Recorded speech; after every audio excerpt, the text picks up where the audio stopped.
One I've been very excited for, my old former teammate, the Green Machine, Danny Green, one of our greatest to ever do it. Welcome to a ringside seat with Tassie, Danny. Cheers, Taz. Good to see you, buddy. See you too, mate. And we go a long way back, the amateurs, and obviously with Team Fenech. But before we get into that, mate, look, for our viewers, let's just tell us how the journey started, mate, in the amateurs. Or you know, obviously, I know you trained with a great man back in WA. Let's just see how it all started. Yeah, there we go. Yeah. Started there. Do you call him Mr. Miyagi? Mr. Miyagi. So Patrick de Valerius, that's me on the thing. It's a Burmese kind of flag. And yeah. I made this T-shirt for Pat and made it for my friends and from family and Pat and his boys. But I'll get rid of Chewy. Sorry, mate. Excuse me. Dramas. No dramas.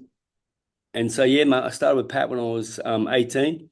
And after my first training session, I was like, this is the best ever. Because I'd done karate for 5 years and I'd started doing kickboxing, was looking at doing a couple of kickboxing fights anyway. And then my old man worked for Hungry Jack's for 38 years before he passed. So he retired, then passed away after that. Yeah. And he met Pat working at Hungry Jack's. Pat was obviously emigrated from Burma, him and his brother Peter. They had all together, I'm pretty sure there was 8 kids. Wow. 4 sets of parents living in a 3x1 in a suburb in Perth, not far from where I grew up. Or about maybe in Perth terms, nothing's really far, mate. So probably 15 minutes away, 20 minutes away. Yeah. And so my brother played footy. And then when Pat came over one afternoon to take my brother and his mate for a pre-season boxing kind of training session, I was like, fuck, here's my in. This is how I get in. This is how I get into the sport. And then that was it, mate. After the first session, then I just hit the pads with Pat. And he said to the old man after, because he came over to our house to do it. And he goes, oh, Malcolm, he loves it. And yeah, I think he would punch our Malcolm. And that was it, mate. Our relationship took off and we were inseparable as fighter trainer. And that was where my journey began with Patrick de Valerius, mate. And wow. It makes me emotional talking about it. Yeah. Because he's such a beautiful person. He's such a beautiful guy. He's enriched my life so much. I get emotional talking about it. No, it's beautiful, Danny. Yeah. Yeah. No, he's a lovely man. I've been blessed to be able to meet him a few times, and just beautiful. You can see he's a beautiful human. I just felt 10 foot tall standing next to him as a fighter. And then I'd go back to the corner and he'd be outside the ring, give each other a hug. I was like, fuck, this guy's the best. Yeah. And he had such, I think the thing that I learned about Pat was he had so much self-belief. He had so much belief in me. Yeah. And I had so much belief in him. And it worked, mate. We're a good team. We're a good partnership. No, you can't beat that. That's what every fighter and coach wants, is that relationship and that belief, and to be able to make your fighter feel 10 foot tall. That's unbelievable. I remember sparring sessions. We'd go and spar some people. It was early in my career. I only had I don't think I'd even fought yet. We go to some pretty hard gyms around the area where Pat grew up. A lot of hard blokes, a lot of tough guys, a lot of good fighters too, you know. And this is called the KGB in Perth, Kundula, Girraween and Balga. It's a pocket of suburbs not far from where I had my gym in Warwick Shopping Centre, and that's where Pat lived. Yep. And so that's cool. There was, a crew running around the area for a long time, and there still is a crew there. They're called the KGB, and they're the crew that all live in that area and kind of run the show. And so that's what the T-shirt symbolises. We used to spar all the gyms around there. Dick Berwick had a gym. Mick Rowley had a gym. Yep. Joe Fazio had a gym up at CYC. Yep. And so Pat didn't have a gym at his house. So we used to travel. Pat and I were like the travelling gypsies. And then we'd go spar guys that put it on us early on in our career. And when I say early on, maybe after like 6 months' time, we'd go back to the gym and we'd spar guys that everyone, all the boxers here will understand what I'm talking about.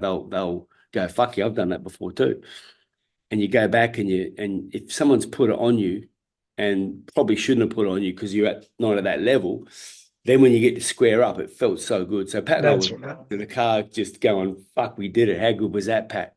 It was awesome. Just giving guys a touch up in sparring, that'd give me a touch up, and probably should have, because I wasn't, I was too, excuse the pun, Taz, I was too green. Yeah.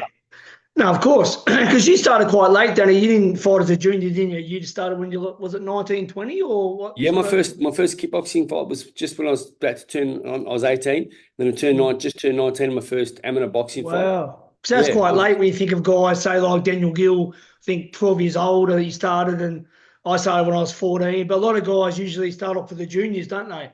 Yeah, I was very late because I didn't grow, and guys like there's too many to name, but so many great fighters in this country that have had careers before they turned 16. Oh, of course, like full careers. You know, amazing fighters, and they're 100 fights. Yeah, such babies, and they're fucking shit hot fighters at the age of 14, 15, 16. It's amazing. I remember guys like Jared Fletcher, 20 Kid, guys like that. They were like 100-something fights for Queensland, just crazy.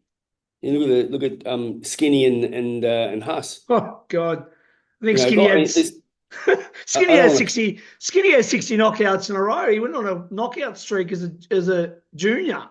There's so many top fighters, so many fucking awesome fighters. I don't want to start naming because I know good ones as well. There's just so many. But I was late. We'll probably go into our gym a bit later, where we was in the great sparring. But so I remember you first, Danny. We fought at the same nationals in Melbourne, '96. I think it was your first nationals. I think you fought Robin Ronovic, who was the top man back then.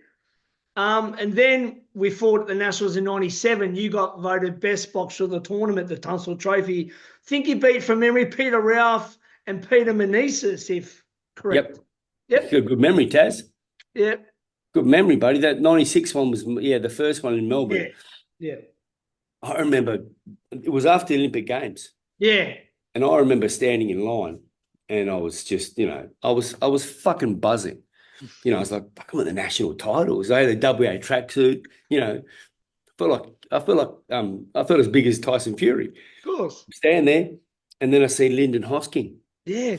Fuck, Lyndon Hosking. Jesus Christ! I was spinning out. I was wigging out. I remember those games. I remember those fight. I fought a guy called Uriah Amafasaga from Queensland. I know him well, mate. He lives in Tasmania now. Great bloke. Lovely bloke. And and he was competing not too long ago himself still. Mate, he fought on my shows in Tassie only last year, Danny. Phenomenal, mate. He can bang. He's a big puncher. I know.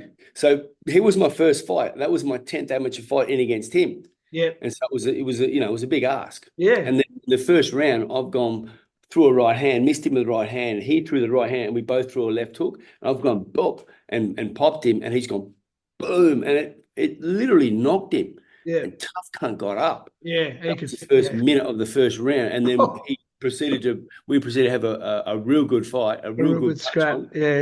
And I got the decision. Yeah. Over him. But man, he busted my nose, and I had a little fracture in my jaw. He's a hard man, mate. He'll see this as well. And then I fought Maranovic next. Yeah. Shout out to Uriah Amafasaga if he's watching. He'll watch. And g'day, champ. And then I fought Rob Maranovic. Yeah. And he was too experienced, too strong, too good. He fought Justin Crawford 3 times. Crawford's the only one that could sort of beat him. Big right hand himself. He was very experienced and tough. Yeah. Yeah, we had a good fight. He taught me a lot. It was a tough fight. I gave him a good fight. I made First him nationals. Yeah. He had to earn it, but he was too good, too strong, too experienced. And I learned a lot from the bloke. Yeah. So then Adelaide, mate, you got the trump card. I got put out early. I faced good old Matty Paulie that year, who was on fire. Yeah. So it was a bit. He was on a tear back then. He was a bit too strong for me, Matty, but I went the distance with him, which was good. But and I think it was out of you and him who got the Tunstall Trophy, and you finished up getting it. Matty Paulie was tearing through everyone back then. I know. Yeah. We went to the Commonwealth Games together in '98. Yeah. He is a fucking funny guy. He's a legend. Yeah. Oh, he's a good funny, guy. Mate. Yeah, no, he tore through me, that's for sure. He was on a tear, man. Yep. So how was that, mate? So you won your first nationals. You beat a couple of experienced guys. You got the best fight of the tournament. How was that? In your only that was a special memory, Taz, because I got a great photo of my dad and me and Pat holding the trophy. We got the Arthur Tunstall Trophy, which I never thought I'd get that. So it was a big buzz, mate, to not be kind of, no one really give me much credit for been actually able to box. Yeah, yeah. So it was nice to get that recognition and get that trophy, mate. There was plenty of fighters that could have got it ahead of me too, mate. So it was what it was. They chose me. I was lucky. And it was huge, mate. It was, and that was kind of like, I remember thinking to myself, fuck, I can actually fight, you know? Yeah. I'll go okay. Yeah. So that really gave me confidence. It kind of, that Australian title put me at a different level of confidence. Beating a guy like from where I am, Perth, mate, we don't have any sparring. No. We haven't got the amount of fighters that I have on the East Coast, particularly in New South Wales and Queensland. So coming up against Manny Siaca in my first fight, I knew all about Pete. Yeah. And I fucking love that bloke. Legend. Go back a long way. Yeah, he's a champ. Yeah. Yeah, I love that man. He does a good Scarface impersonation. Yeah, but he does. And so fighting him, because he had a big reputation, and no one knows us. We're just from over WA. No one really knows us. And so then to come up against Pete, I had to really I had to have the fight of my life, and to that stage, and I did. It was a very close fight. Very close fight. Like, he rung my bell a couple of times. Do you remember we got warmed up in the horse stables there? Yeah. Yep. Yeah, it was classic. Yeah, it was. It certainly wasn't Hollywood. It wasn't, mate. No. But so it wasn't then obviously that, mate. It was a good year. Being with the team, being amongst it all, being amongst a whole lot of good fighters, the camaraderie. That's what it was about. Obviously you had a lot more pro fights than me, but I enjoyed my amateur career more than my pro career. The fact of the teammates, the trips, the travels, you catch up with someone you haven't seen for years. I remember that time we were such and such. It's awesome. You know what I mean? Yeah, it is, mate. A lot of good feeling. Yeah, yeah. So you made the Com Games. Heartache too, mate. Yeah, I know. Of course, there's a lot of heartache with shit decisions. Oh, so bad. So you made the '98 Com Games in Kuala Lumpur, and didn't you mention a name before Lyndon Hoskins? Didn't you roommate with Lyndon over there in '98? I can't remember. I think he said he roommated with you. I think he said he would have hated it.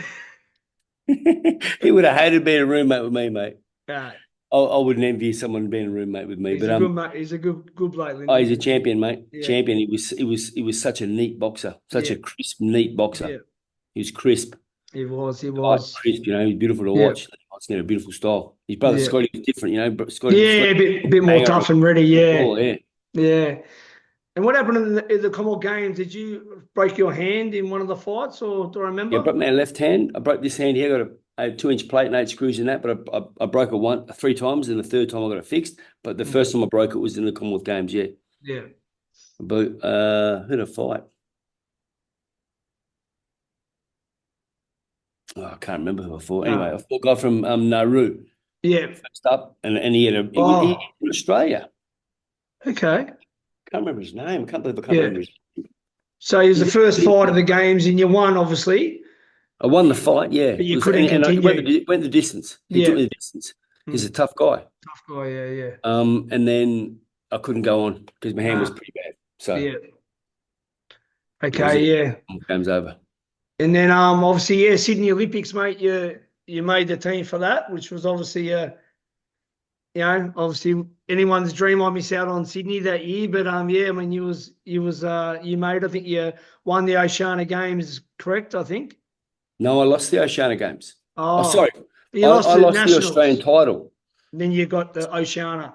Yeah, so you had to finish first or second in the Aussies A or B team, and then we had an A and B team in the Oceanias, and you had to win the Oceanias. That's right. Although I didn't win the Aussie titles, which it was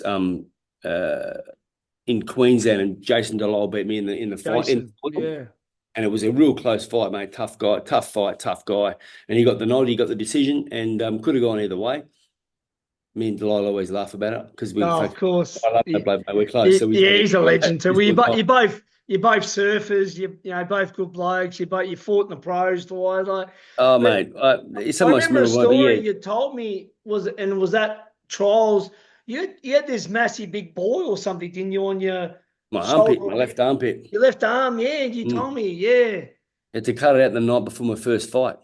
So I fought first night. I fought Timmy Bell from Melbourne. Yep. And I literally only had could only use one hand properly. My left hand had just cut this abscess out that I had for 3 days. It was all infection up here.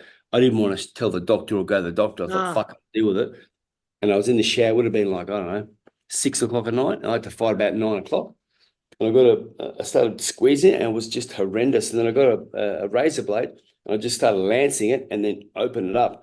And I just flexed my muscles, my little pea fucking muscle, and it would push all this grey, green, like mucus pus out of it. It was hideous. And I just kept squeezing, and then I went to work on it, started squeezing the hell out of it, and all the pus came out of it as much as I could get out, and then just scrubbed it with soap, tied it up, put a bit of betadine, tied it up. Yep. That's why I had a bandage on my arm in that first fight.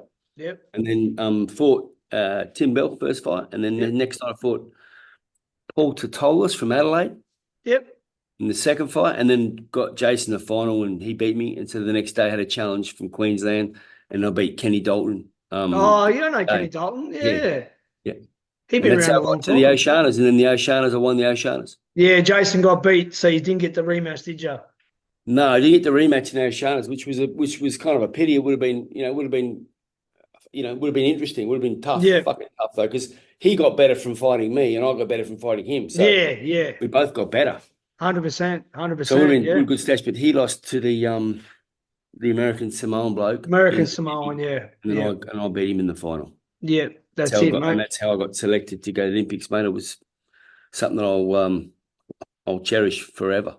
Unbelievable. It was a good team, mate. Some good boys in that team. Paulie Miller and Cassides and Michael Catsides, Paul Miller, Daniel Gill. Yeah, Geely. Had some, awesome fighters. Richie Rolls. Yeah, Rollsy. Yeah, he was there again, still going. Yeah. Justin Kane. Yeah. Earl Woodshire. Who was the 57? 57. Because I don't know, it's Cassides or Cassides was lightweight. Lightweight, yeah, that's right. James Swanee. He beat me. Junior. Oh, okay. Swanee. Yeah, right. I had to fight him in Darwin in '99. That was 57, right? Yeah, I had to go all the way to fight him in Darwin. He was a beast, Swanee. He was a machine, mate. Yeah, great guy. Machine. Yeah, I know. Well, funny enough with Swanee, my first national was in '93. I seen him in Brisbane. Out come this little Mike Tyson, little strong little nugget Aboriginal, and he knocked out a teammate of mine who I looked up to, and I thought, geez. And then 6 years later, I'm fighting him. I'm thinking, you wouldn't have been able to tell me that kid, I'm going to fight that man in 6 years. Classic, isn't it? Crazy. The best. He was an animal, mate. He was a machine. Yeah. I hope he's doing okay, Swanee. Yeah, me too. Yeah. Love to catch up with him. So, obviously, the first fight of the Sydney Olympics, you won your first fight. Did you beat Brazil? Yep. You have good memory, Daz. Fucking hell. Thanks, Danny. I beat a kid from Brazil, Leldalino Barros was his name. He's a tough guy, and I got ahead of him on points in round 4, and they stopped it. Yep. And come up against Lebziak in the next one. Yep. Australia knows Lebziak well because my teammate and my first sort of hero in boxing was Justin Crawford. We were the same gym, same state. One of the most beautifulest guys I've ever known. He really helped my career a lot, Danny. And he ran into him not once, but twice, 92 and 96. And I know. In 96, he put him in hospital. Bad. I actually cried. I watched it live and I tears my eyes because he hit him in the back of the head. Bad knockout, mate. They call him the animal. Costa has told me about him in the Russian team that he was just a beast. And you had to take him on in 2000. It was magic. I was so excited because I had nothing to lose because no one expected me to win. No. And what's the worst that can happen? You're going to go out and you shield in front of thousands of your countrymen, men and women screaming you on. What have I got to lose? It was the best. I mean, I was shitting myself. Yeah, for sure. I was nervous as, but it was a positive energy. It was a positive, I was like, fuck, I'm in a good space here. Mentally, I was like, I'm ready to go. Yeah. Have a crack here. Yeah, some fights you don't have that feeling of like, I want to fucking go here. Yeah. And that one against Lebziak, I had it. I felt great. I always want it. As fighters, we always want to feel that way, but sometimes it doesn't work. Sometimes it's just not there. Is that not? Yeah. But he's too good. Yeah. Too good. Experienced. So experienced. But I fucking rattled him. I dropped him in round 2 and I rattled him. I made him, hey, Taz, I made him work. Yeah. I made him work, but he's too good, man. Did you break your hand in that fight as well? Yeah, first minute of the first round. Yeah, and then he busted my nose bad in round 2. But I was, I dropped him with a little short left in round 2. And he's gone down. Like it wasn't like he was stunned. So you drop people. Yeah. It wasn't like sometimes you hurt people more when they're standing and they still stay up. He's hurt him. I dropped him with a jab and it just went boom. And he walked into it like he kind of squared up front on and then went through his own. I just went boosh. And he's gone down. And then he's waved to the referee like, no, it's okay. And the referee just gets up and fucking wipes him and go on you go. I was like, spewing. Oh, I didn't put a count on him. Nah, didn't put a count. Oh, yeah, I couldn't. Yeah, wow. Yeah, wow. I don't remember. I'm pretty sure I didn't get a point for it. Yeah. Anyway, it was what it was, mate. It doesn't matter whether he gave me 3 or 4 points. He was. Yeah. He ended up in round. Kind of started round 3. Started switching on. Yeah. But fuck this bloke's giving me enough. I'll start telling him up, and he started going to work, Taz, and he put on a fucking clinic. Yeah. But it was magic, man. I had the hell time and kind of learned that I've got limited experience against a legend. Yeah. Gave him a good fight. I really took it to him. I landed some clean shots. I dropped him, but he fucking gave it to me. But I hung with him, so I was kind of like, this professional game might be for me. Yeah. Well, mate, it was his 3rd time lucky too. So he'd been even to go to 3 Olympics is crazy, but to then win gold in your 3rd go, yeah, he was what a legend. Russian coach as well. Yeah. What a legend. I seen him kicking the footy about 3 days later. He was kicking the footy with some other people inside the village. I ran over and said, "G'day." We had a chat, had a joke. Funny guy, like full funny dude, like full laid back, charismatic, funny guy. He looks like he'd be a prankster. Yeah, wow. He looks so serious all the time, but he's kind of got that prankster mentality. He's fucking cool, mate. Well, we know you're a prankster, you and H. There's none better than you two. Don't mind the old prank, Taz. Don't mind the old prank. Can I ask this question? Was it one of the O'Shanas or somewhere ringing up? Was it that old New South Wales coach? Oh no, he was like an administrator. He was was it Georgie Turner? Was you ringing him up in one of the hotel rooms saying, "What's your favourite scary movie?" or something like that? Or kept ringing George? You're doing one of the officials, one of the head officials. You're pranking him. Can't confirm or deny. I don't know. I can't remember, Taz. I can't remember that far back, mate. I wish I could remember, buddy. You told me a few stories back. We used to drive the train together back in the day. Because I remember when I was at the Five Duck Hotel, you was in Ashfield. Yep. That 1-bedroom apartment on the train line there, remember? You and Nina? We didn't get a lot of sleep. Nah, that's right. So I remember driving the train with you or sometimes Vic or the 3 of us out the Bankstown PCYC. But so let's talk about you turned pro. I remember it was at the Bankstown out there at the club there. I think Skinny was the main event. It was on Fox. You fought, I think it was Waka Kalavusa. I actually got your song downloaded. You asked for the Land Down Under, which you heard at the Olympics, and I got my mate The Burner on a CD. I don't know if you remember that. No, I can't remember that, Taz. So I got my mate The Burner on a CD the old days, and you walked out to Down Under because you heard it at the Olympics and you loved it. No, because I made them play because when we're at the Olympic Games and as amateurs, you don't get the chance to play music. They asked us before we fought. Every fighter got to play a song. So I think maybe they just asked the Australian fighters. I don't know, but we got to choose our song. Yeah, I chose that, and both times it took the roof off. So I went, that's me, that song. Stuck with you. Yeah, it was the best. It was. When I hear it, I still, it still takes you back to some magic moments in my life. I imagine, yeah. So I was meant to have my debut that night on that same show. I think it was you, Vic, Sakio, but something happened anyway. I finished up at my debut 2 weeks before at Liverpool. Yeah. So anyway, but it was all amazing days at Team Fenech, mate. So we're obviously, let's talk about the Team Fenech days, mate. What a team that was there, and what great sparring. Me, you, Skinny, Nader, Shannon Taylor, Sakio, Vic, everyone. Ben Rabar, Ian McLeod. Yep. Yeah, Ian, what a legend he was. Ian was a Glenn cracker. Kelly, Kevin Kelly. Then you Yep. get Daniel Rousseau come down. You Yeah. get occasionally Justin Rousseau. Yep. You get Shannon Taylor come into the gym, Shannon. drifting out a couple Yep. of times. Then Pete Meneses, Peter Pedro. Yep. Later. Yeah. Unbelievable. I just had a litany of fucking great fighters. Oh, mate. It was wild. Then you had Victor Oganov started training there. That's yeah. What he to us in I'd gone by that time, but yeah.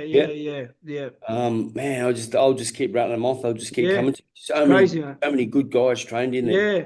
Well, I remember more so the Bankstown PCYC days, and I mean you'd be sparring probably Sakyo or Glenn Kelly or Shannon, Nader. I mean, I was sparring. I was getting bashed by Skinny and Hussey and Vic every day, so that was usually my experiences back then.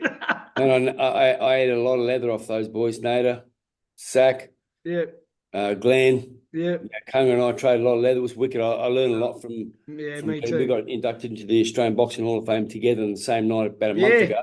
I remember. And it brought back great memories. Sparring him, I was like, far out. When I first moved up with mates back home, I go, guess who I'm sparring today? Guess who I'm going to spar tomorrow? Or guess who I sparred today? Just keep bringing up these names and going, fuck, you don't believe it. Guess who I sparred today? And then I was like, fuck, I'm sparring Glenn Kelly. And his brother Bones is training next to us. Like, oh, how good is this? I was the same, Danny. I was the same. Like, Skinny, Hussey, everyone knew them. And Vic was on the way up, obviously. Yeah, it was just unbelievable. You know what I mean? And, good times. And obviously Jeff and Billy Hussein, assistant coach. I learned a lot from I learned so much from those guys. Yeah, obviously, Billy, well, I talk to him still 3 days a week. He's my family. And our mutual brother, Dave Birchall, the Birchstar. What a legend. What great parents, Ray and Robin, mate. Our old friend Ray. The best. One of the best men I've ever met.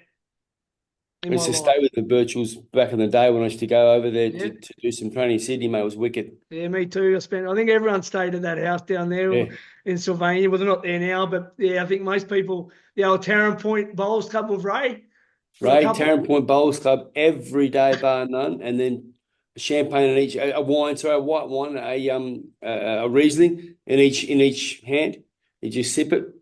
Sip this one, sip one. Didn't want to get him cold. 2 glasses, best. Beautiful human, mate. I met him in 96, and he was the guy who was giving us our gloves. And Pat and I remember it fondly because being from WA, no one knew us, had WA tracksuits, kind of, we were kind of the blow-ins.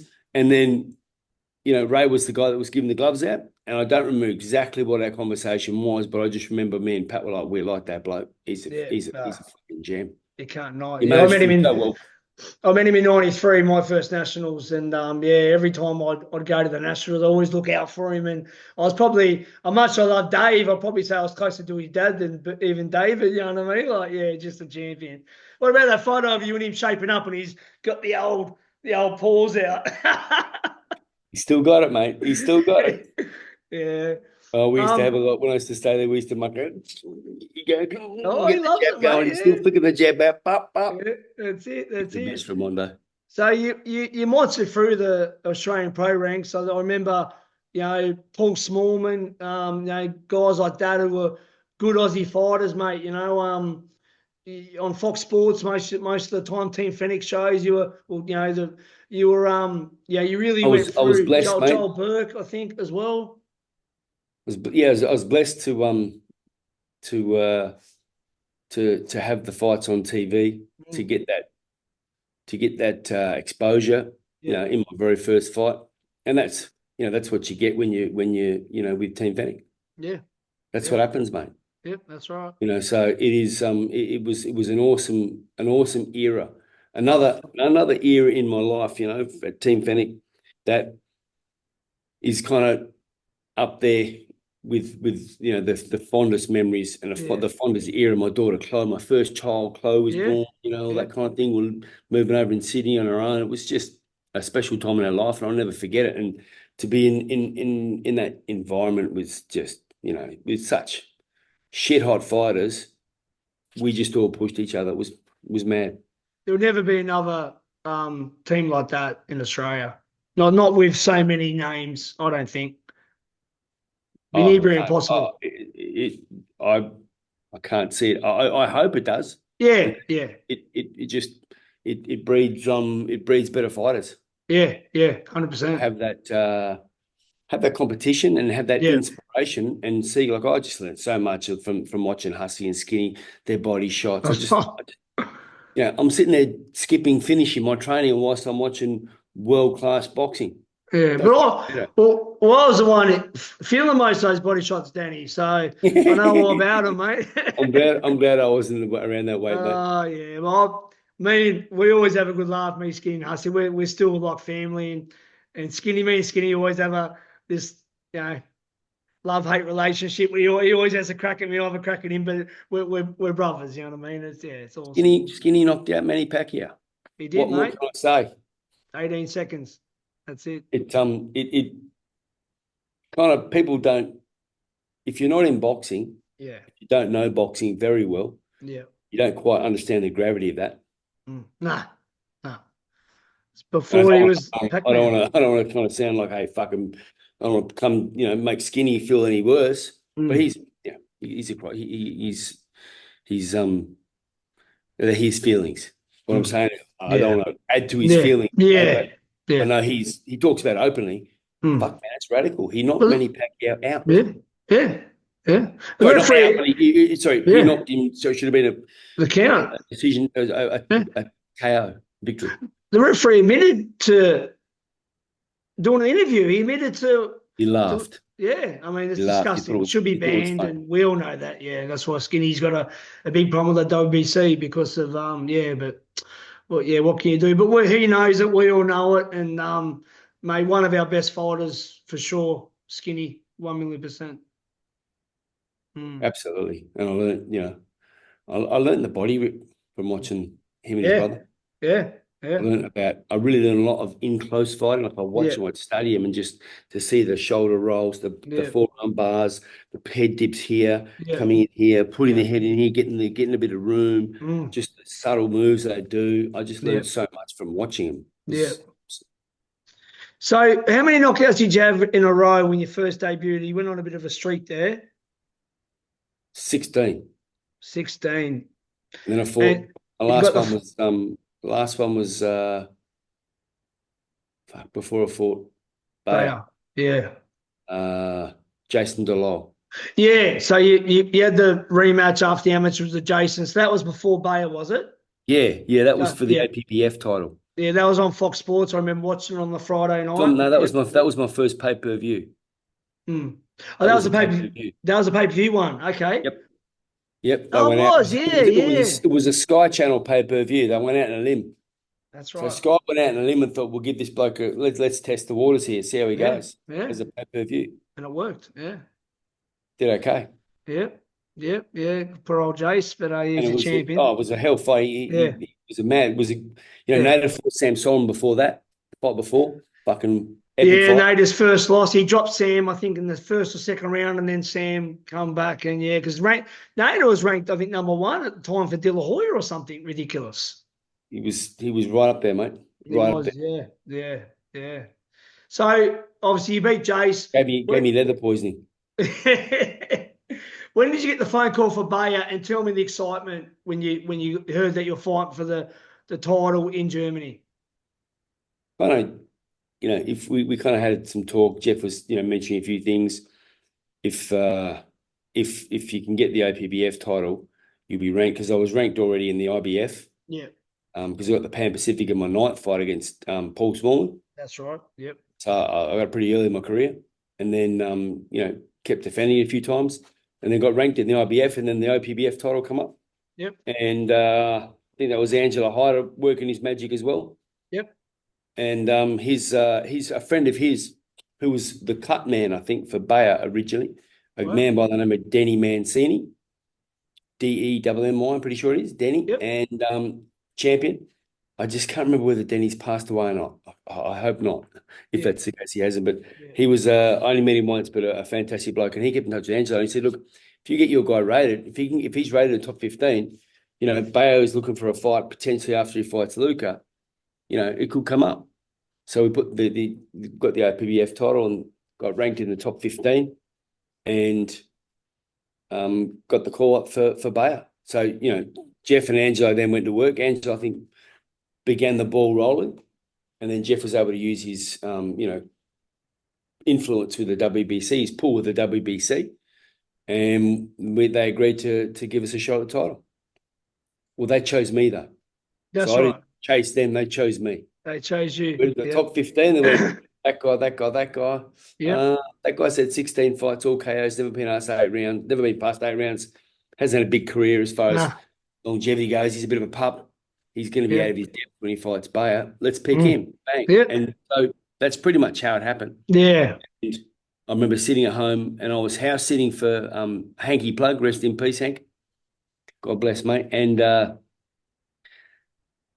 we're at his house sitting because my now wife, but then girl Nina and Chloe and I were living up in his house for 6 months before he went away. So he wanted someone to look after the house, and there's a fair bit of maintenance and a fair bit of shit to do around the yard. It's like, yeah, for sure, mate, no worries. And because he was my first sponsor, Hank Plug, LEW, wow. Electrical Wholesalers, Hank and Ari Plug. And so we were on the couch. It was about 10 o'clock at night. And I remember Chloe was in bed. I was sitting on the couch. Nina was there. Phone rang. And back in the day, phone on the wall. Put the big long cord, pulled the phone off the wall. It was 2003. And I was like, who's ringing this time of night? Granny. It was Jeff. Granny. I said, Jeff, what's up? He goes, and because I kind of was expecting a call. Yeah. Maybe getting a call. He goes, got the shot at the title, mate. And I was like, wow. I couldn't speak. Oh, I didn't know what to say. I was like, fuck. And we had some talk, and I basically said, see you in the morning, mate. Can't wait. Bang. And then turned to Nina and said, we got the shot at the title, love. Wow. 6. That's crazy. I went out, got Chloe, woke her up, just started celebrating. Hadn't got the title yet, but, to get the shot. Oh, of course. It was like, wow. It was another moment that was like, wow, it's actually happening. It was pretty wild. How long prep had they give you? How much notice? We got a decent amount of notice. Yeah. I had a terrific preparation. We went out to Homebush. Yeah. Just said, let's go to Sydney, let's go to Homebush, run those big grass hills, away from everything. And we ended up in Germany in I think we got there about 10 days out. Yeah. So we had a very good preparation. Yep. And I guess when I at the weigh-in, at the first press conference, about a week out from the fight, it was the first time I saw Marcus Beyer in the flesh. And I'd studied and watched so many of his fights up until now, but I didn't really know a great deal about him because I didn't expect to fight him until like 4 or 5 months earlier. Yeah. And so, we just started talking about it, but I knew I got the fight 8 weeks out. So I started studying. Anyway, I seen him in the presser and at this press conference a week out. And I sized him up and we had to shake hands, and I grabbed him and we shook hands, and he shook hands here, and I pulled him in close to me. I pulled him right in close, and he kind of pulled back a bit because he was a pretty a mild kind of a quiet guy. He's a beautiful guy. Yeah. And fucking wicked fighter and man, but he wasn't confrontational at all. Yeah. I was in that zone where I was like, this is on. I want to tear your head off. Yeah. So I put him in, and he was a bit blown away. So I think I got in his head a week out from the fight. I remember seeing his eye, thinking, "Fucking got in your head, mate." Mm. And then about 4 days out, I was finishing off pad work, and H said to Jeff, "We're doing pads in the gym. It was stinking hot. It was the longest heat wave in European history to that day. Wow. It was not a heat wave. People were dying all around Europe. Anyway, stinking hot."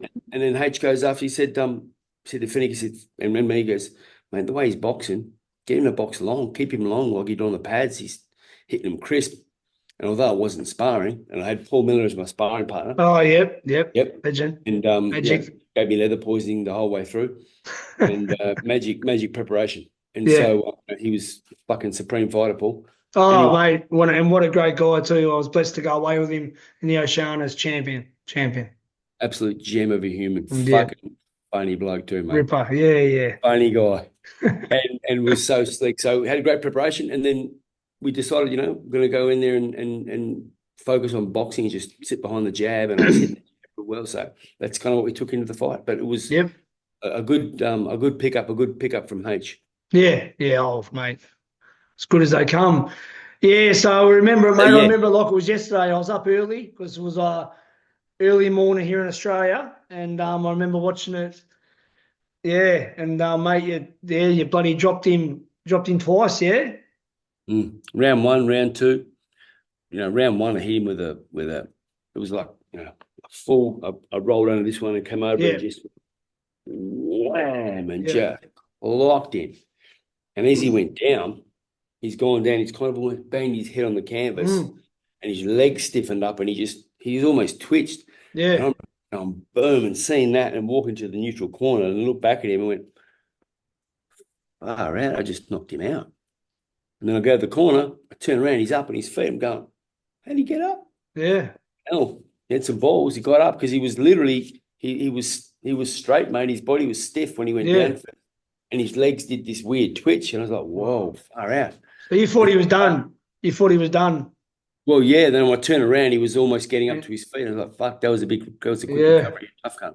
Wow. So he got up and then round two, I dropped him again and cut him real bad in round two. And that, just worked on the cut. And I boxed very well, mate. And dominated the fight. And then we clashed heads in round five and that was it. It's history. Yeah. Yeah. I remember, mate, it was a fucking bullshit. I was going off at the TV and I remember like it was yesterday. It was, just total, misjustice. That's for sure. Yeah. It was Taz, but mate, there's a lot worse things going on in life, and that was the easiest thing to deal with. I understand I appreciate what you're saying. Yeah, it was a terrible decision, but back then it was, mate. Yeah. It's history. It's gone. It's over, and it probably made me a better person and a better fighter, to be honest. So I just always try and look for the silver lining. Yeah. But I remember that definitely put your name on the world scale, though. That did, didn't it? Like, that really put you up there. Yeah, it did, man. It felt good. It felt good to get that, that recognition. Because if a fighter comes on and says and tells anyone, oh, we don't, we just do it because we love fighting. Yeah, we love fighting, but we got egos too. Of course. We're competitive. We're athletes. So, you want that recognition because that's validation for all that fucking hard work you do. But you do it because you're competitive, because you want to beat that guy. You want to be the best guy. So, mate, ego is a big part of it. Massive. And anybody who denies it or says it's not evident is what they haven't fucking done it. Walking to the ring, Danny, on your own, well, you got your team, but it doesn't matter. You have to have an ego because you're walking in front of a crowd. You're going out there to fight. You're not out there playing tiddlywink. So you have to have an ego as a fighter. True? Absolutely. And self-belief. Yeah. It's kind of and particularly in the sport of boxing or any fighting, MMA, UFC, karate, judo, sumo wrestling, kickboxing, whatever it may be. We're all the same. We all tick the same way, pretty much. That's it. 100%, mate. So, was your next shot straight away Eric Luca in Canada? Yeah. So what happened was he fought Eric Luca. Beyer fought Luca before he fought me. Yeah. Luca was the champion. Yeah. And then Beyer fought Luca, and they gave it to Beyer. Yeah. It was a controversial decision, and it was in Canada. So it was in Germany. So then the WBC had a problem because they allowed Marcus Beyer one fight, a voluntary defense, which they chose me. And then after that, because it was a disputed decision, it was controversial, will allow you one defense in Germany, and then you have to fight Eric Luca in the rematch, regardless. And so because they thought, well, he'll beat me. And so that threw a spanner in the works. So then I went to Moscow. Angela Hyde and I went to Moscow for the WBC convention. I got up and represented myself, but H did all the legwork before that. He went around lobbying all the people from different regions and going, we want to do this. We've been screwed by the Germans. And when I say screwed, it wasn't right what happened. So Sauerland's mob, we feel that we've been hard done by. Yep. And so we request that you support us if we do this. So what Sauerland's team wanted, they wanted to have a rematch with me because they realised that it was going to make good coin. Yeah. And they figured that was a terrible night for Beyer. We'll get the title back and it'll make a lot of sense against me in a rematch because it was controversial. It was make them money. And then they had to fight Luca. So Luca was fighting them to go, no, we've got the immediate rematch with you. So kind of I was a spanner in the works. And then we were going, hang on, man, that was crazy. You can't, you got to have the rematch with me. Yeah. And then Don Majeski my good friend John Majeski, who's matched a lot of my big fights apart from my domestic ones, but he also matched my domestic world title fights. Like he matched Włodarczyk, he matched Beyer, he matched Luca. He matched a lot of good guys. Drews, he matched a lot of guys for us. So Don's been in my corner for a very long time, and he's one of the gentlemen of the sport of boxing. Beautiful guy. I had the honour to meet him with H and the Maloney boys in Vegas. He's a great man. Yeah, keep in touch with Don. He's a very, very special bloke, mate. And so yeah, he got I forgot where it was, mate. Where was I rambling on? Yeah, so you're getting that in between the Beyer and Luca. We got the support. So this is H. This is I didn't understand what was going on really. H was running the whole thing. I was just lining up and going, "G'day, mate. How you going? Yeah, meeting him." So H was running the show, and we lobbied support. So then the Canadian said to us, Don said, "We'll do a deal with you, Granny.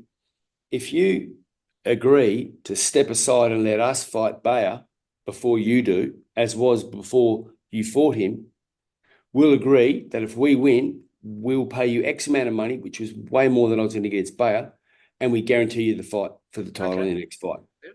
So I was like, no problem at all. The Germans expected us to get up and say, "Hey, we want the rematch," because they wanted to fight me first. Again, they wanted to rematch me before they fought Luca, because they realised it was going to make so much coin. Yeah. For them. So anyway, when I got up to talk, I said, "Look, I'm happy to step aside." And then Sauerland couldn't believe it. He's like, "What?" I said, "I'm happy to step aside. I'm next, as long as I can get in writing." And he jumped up and tried to grab the microphone off me, and I was like, "Mate, just chill out, sit down." Like he was just fuming because he didn't expect what we did. We kind of got them at their own game. Yeah. But we did it back to him. So it was, I keep in touch with Christian Meyer, who was the manager for Sauerland events. I keep in touch with, I always pass on my regards to Wilfred Sauerland. I know his sons. I keep in touch with them over the years. Yep. I have nothing but respect and love for those blokes. I don't have a problem with them at all. Time's a healer. And I also, my career was enhanced by my involvement with Sauerland, Wilfred Sauerland, and all the guys in the team, Christian and Marcus Beyer. My career was enriched by having association with them in fights. Yeah. So I got no hard feelings, mate. Back then I was a bit dirty and a bit upset. Yeah, of course, yeah. But yeah, so it was good to get one back on the guys. Yeah. And then they were going to have the fight against Beyer, and then Beyer then had to go and have plastic surgery on his eye. That's right. That's right. Pretty sure Marcus Beyer retired and then had plastic surgery, and I went over to Montreal. Sorry about the long-winded story, but I just wanted to get out. No, don't shit, mate. Mate, I want the all this for the viewers, mate. This is awesome. So yeah, it just worked out. Beyer then retired, had plastic surgery, and then the title was up. So then it was another like, wow, it's happening over in Montreal. It was just amazing. And we went over there with the black Elvis sort of dyed hair back then, didn't we? Yeah. Yep. Did, mate. Had the Elvis hair going. And did Birchie go over with you a little bit earlier? Yeah, so Birchie and I went to Miami to train in Miami because Jeff had some commitments in Australia. So Birchie and I went to what's his name? Jermaine Taylor's old trainer. He was the American coach. Yep. Pat Pat Healy. I do remember. Yeah, he was Pat Healy. Yeah. Who was Jermaine Taylor's coach. So we trained in their gym, did a sparring with Jermaine, had some really good sparring, had some good rounds for about 2 weeks. Wow. And then went up to Montreal because it was minus 20 degrees. So we didn't want to be in the cold for too long. No, wow. And then, that night was one of the best nights of my life. Yep, I remember watching that live too. I was down the casino in Hobart, and because he'd fought Roy Jones Jr., he was an experienced guy, and you shook their world, mate. You upset them over there for sure. Yeah, it felt like this is where I need to be. This is where I want to be. This is the place where I want to be. This is I belong in this mix. It was what you deserved. I mean, after what happened in Germany, I mean, you deserved that, and you got to knock them out to beat these guys, obviously in their backyard, and you did it. So yeah, I kind of did it to both of them. You did. You did for sure. That's right. Oh, look, I think eventually if the fight continued after that, which he should have, they would have stopped it because his eye was terrible, mate. Oh, yeah, 100%. Yeah. But then he came back.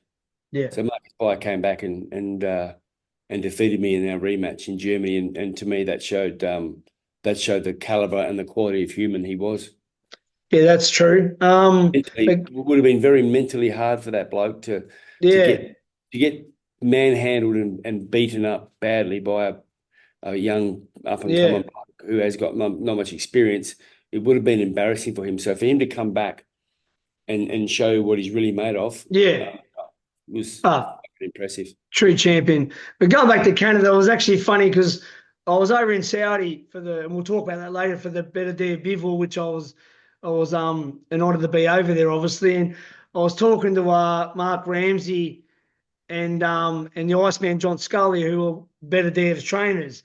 But he was there that night in Canada, Montreal. And I remember what went on in the change rooms afterwards with Jeff and making sure you get paid, and there was a bit of kerfuffle going on. We spoke about, because these Aussies, they don't play around, you know what I mean? Yeah, it was cool, mate. It was cool. Good memory, a great memory. Yeah. we left there with the world title, and we left there with the loot too. Yeah, I think Jeff made sure of that, and he was they were talking about that only recently. Yeah, so mate. So you had the rematch. Was rematch with Bayer straight after, or did you have a fight in between? A couple of fights in between, and Bayer in 2005. Yeah. And you almost had him too. Was it the last round or late in the fight you knocked him down? And yeah, look, one judge had a draw. Yeah. One judge gave it to him by 1 point. Another judge gave it to him by 2 or 3 points, which is, I really did feel that I did enough to win, and nearly knocked him in the 12th round and hung on. And so, as fighters, you go, wow, you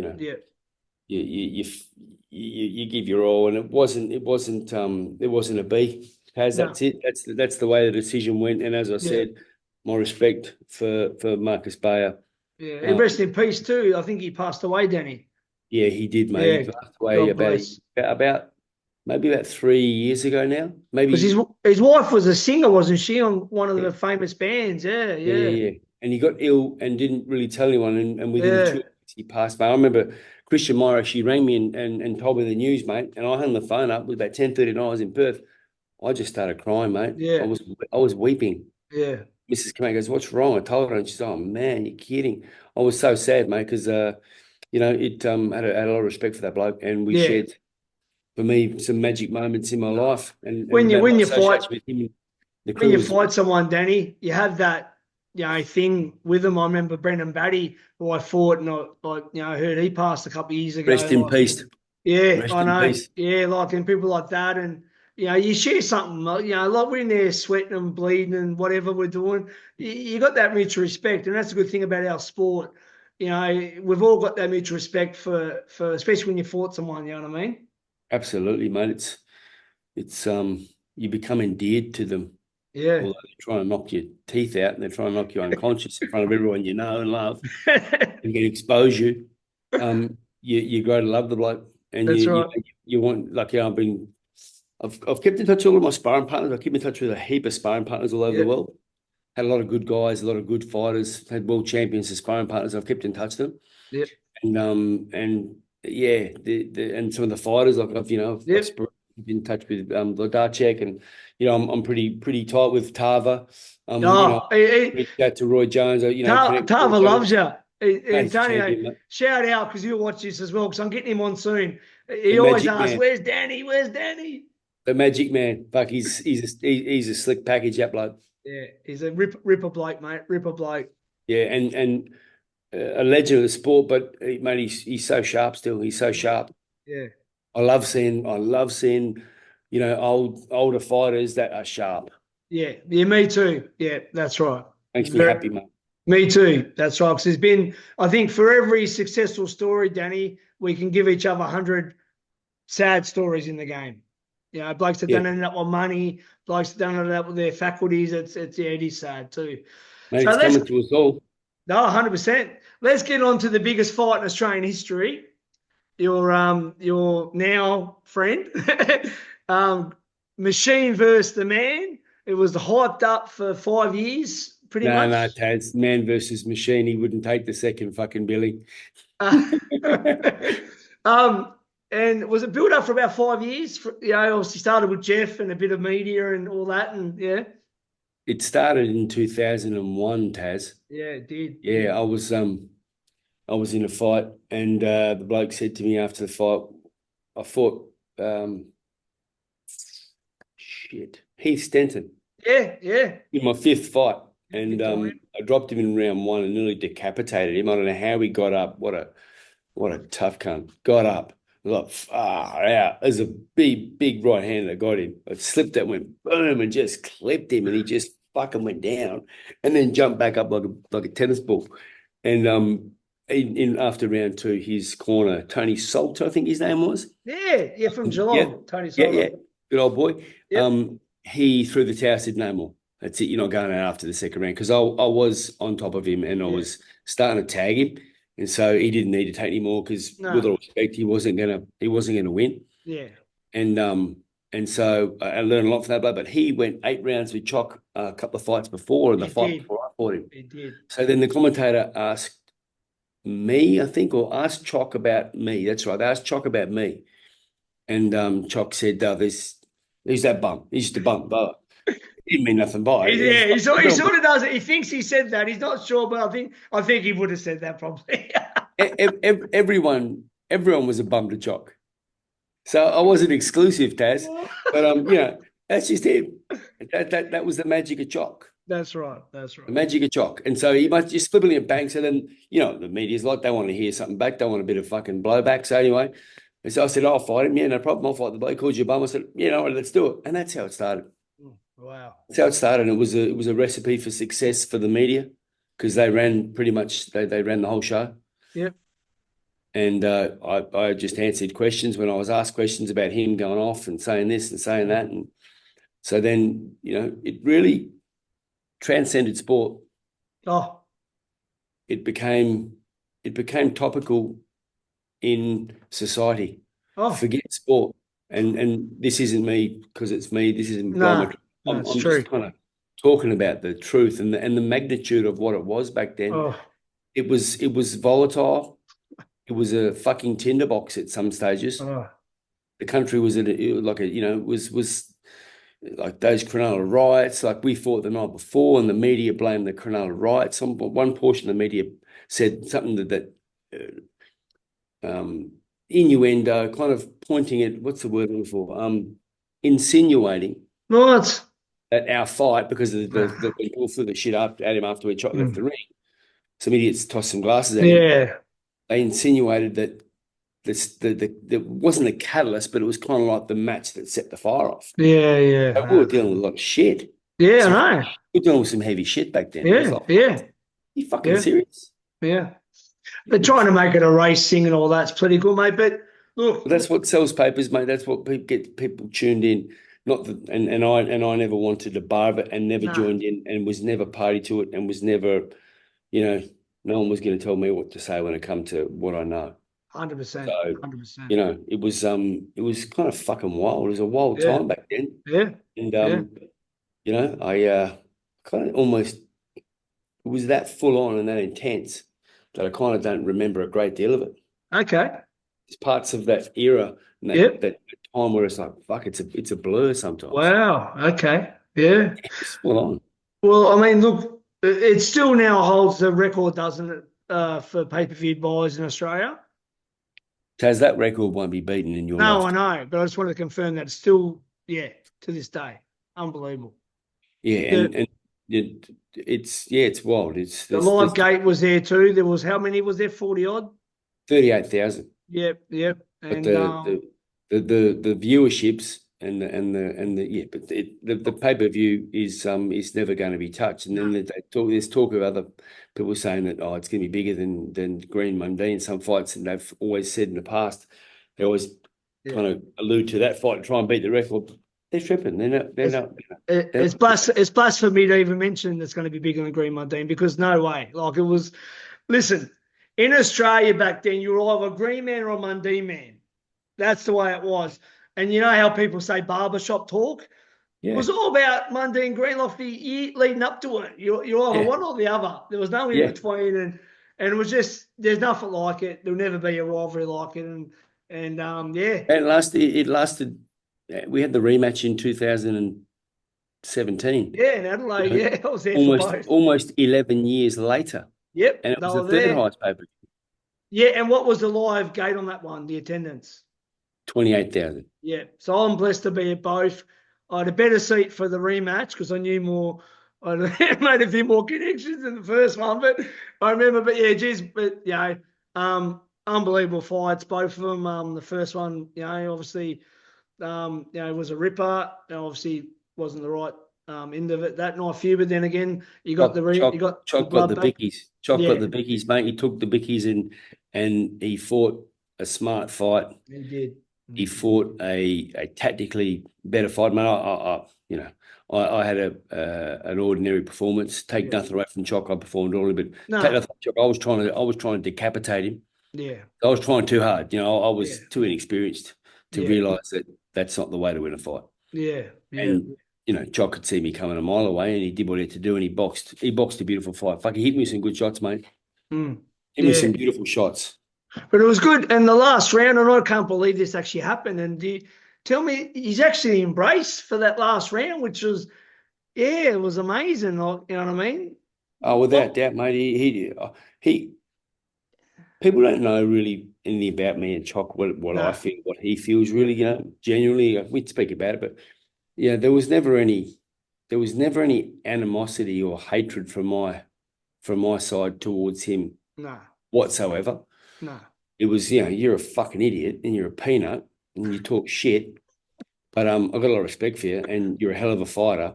Yeah. And I agree with some of the things you say. If you were smarter, you'd fucking say in a better way and you get more traction. You'd actually do better.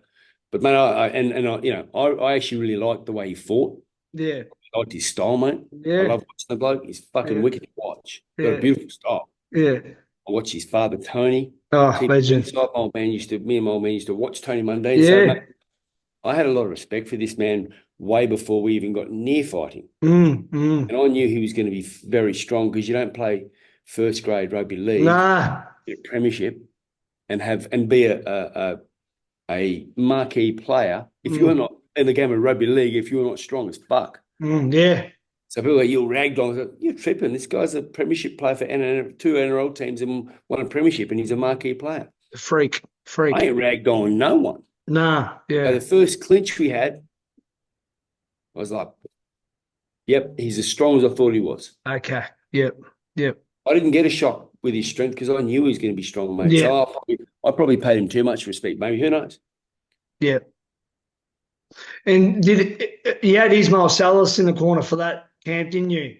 By that time, you'd left Jeff, and I think he wanted to train Tyson, and you'll say, well, what about me? I've got my career, and that's how it happened there. So, yeah. Jeff and I, we'd come to the end of our relationship, professionally, and it was a great ride while it lasted. Amazing ride.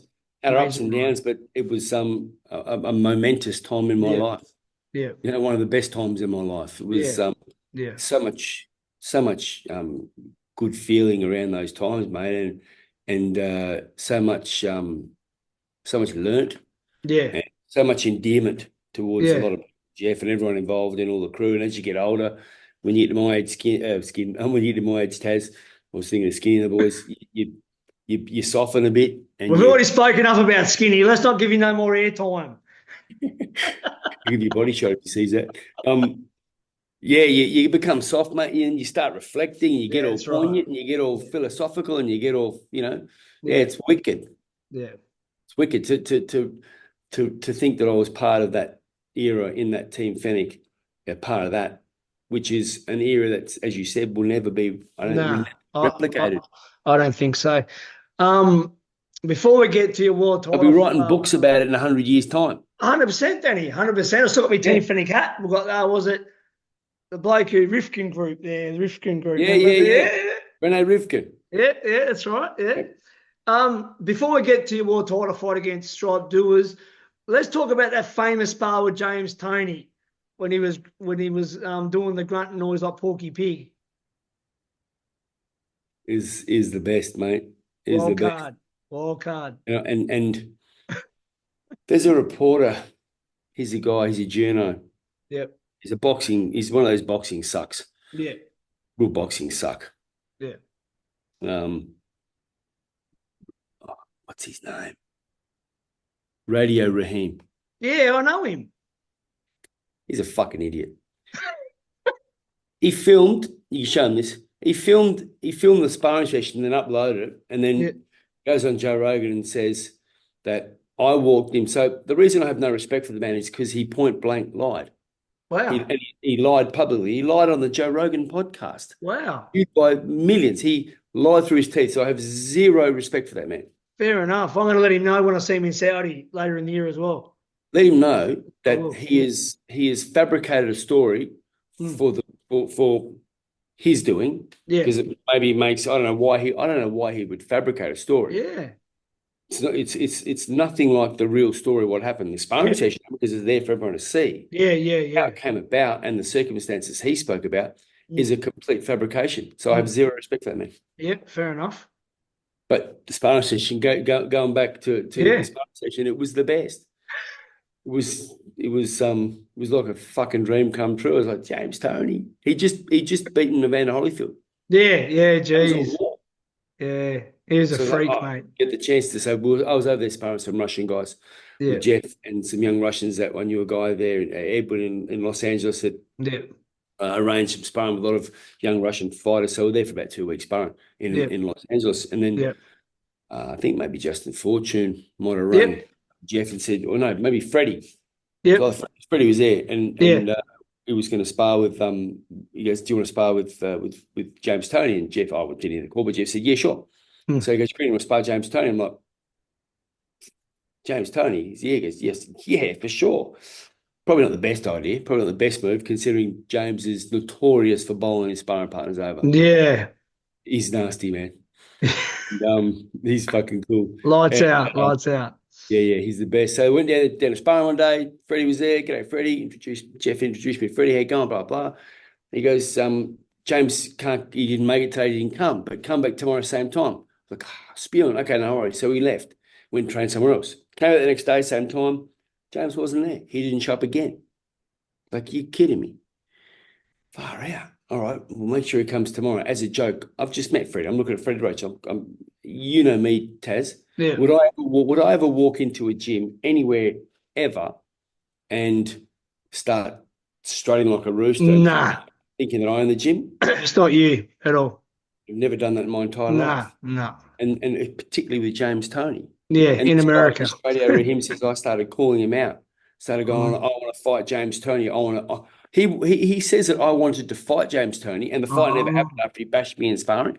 You'll see it. Just Google it. Yeah, I've never seen it, Danny. Yeah. Okay. He can't lie straight in bed, that man. Yeah. Yeah, wow. So then I said to Freddie, as a joke, because this James lights out Toney, I said, Freddie, tell James if he doesn't come to sparring tomorrow, I'm going to turn his lights out. And we had a laugh. Yeah. That's you. But that's you tongue in cheek. I can see you saying that tongue in cheek. And we laughed. We had a laugh, give him a hug. Yeah, real good to meet you again. Fucking, thanks for having us here, Freddie. No worries. See you tomorrow, champ. All good. Yeah. So what I reckon Freddie's done is Freddie's called Toney and gone, mate, this Aussie bloke's turned up here and he's fucking said he's going to turn your lights out. I reckon Freddie's done it to motivate James to get down the gym. But it never come from me at all. So then we get to the gym and I'm in the ring warming up, and James Toney walks in and he looks at me and literally growls at me. I'm in the gym, I'm in the ring warming up because it's a raised ring. I'm in the ring warming up, and he's like, looks at me and goes, says something to me like, great, growls at me. And then that was it. It's like, I looked at Jeff and I went, is he fucking serious or what?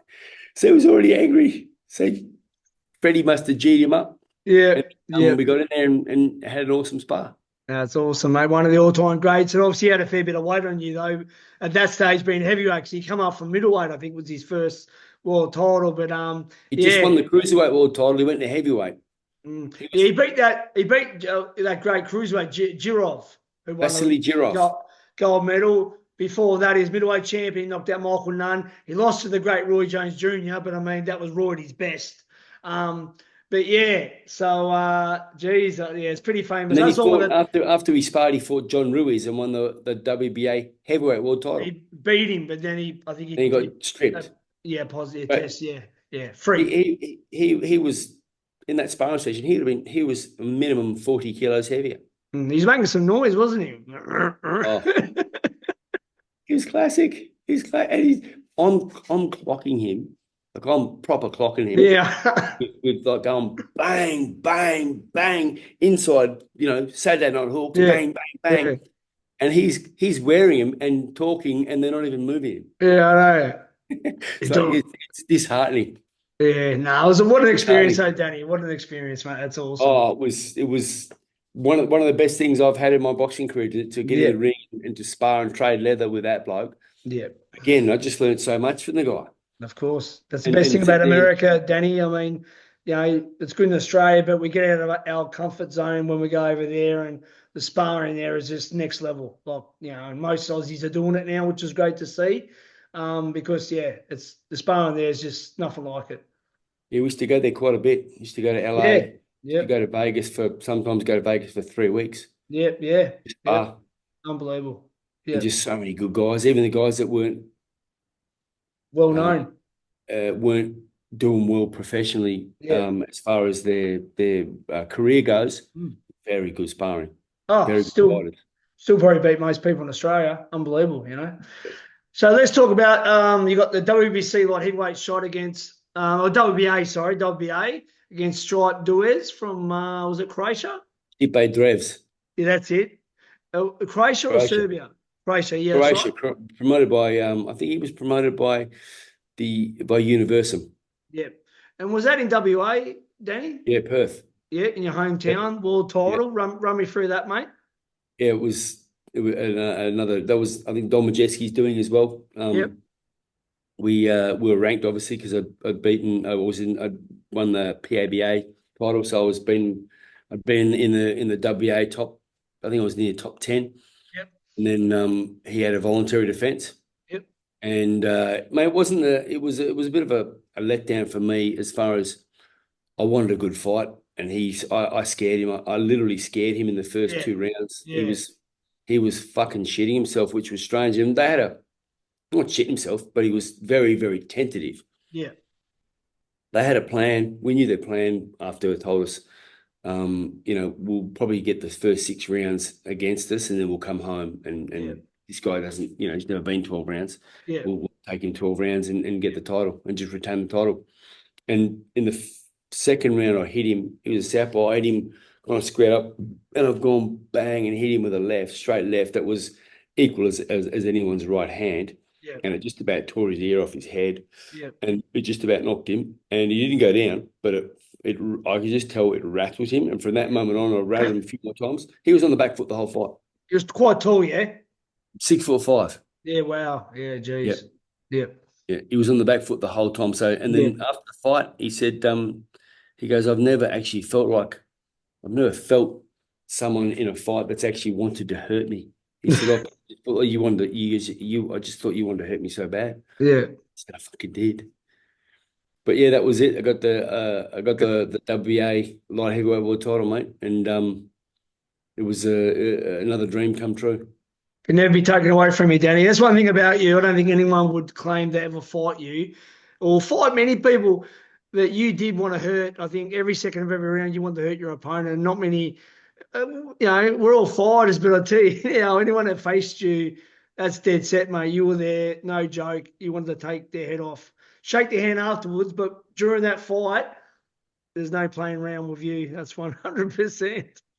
Yeah, it's not something that I consciously was aware of. Yeah. It's like some guys when they get the white line fever. Yeah. We sparred hard too, We sparred hard. There was no partner work back in them days, Danny. Now they do a lot of partner work. It was just try and win the spar, yeah? Yeah. And then when other people would come to our gym to spar us at Team Fenech, all the boys are watching.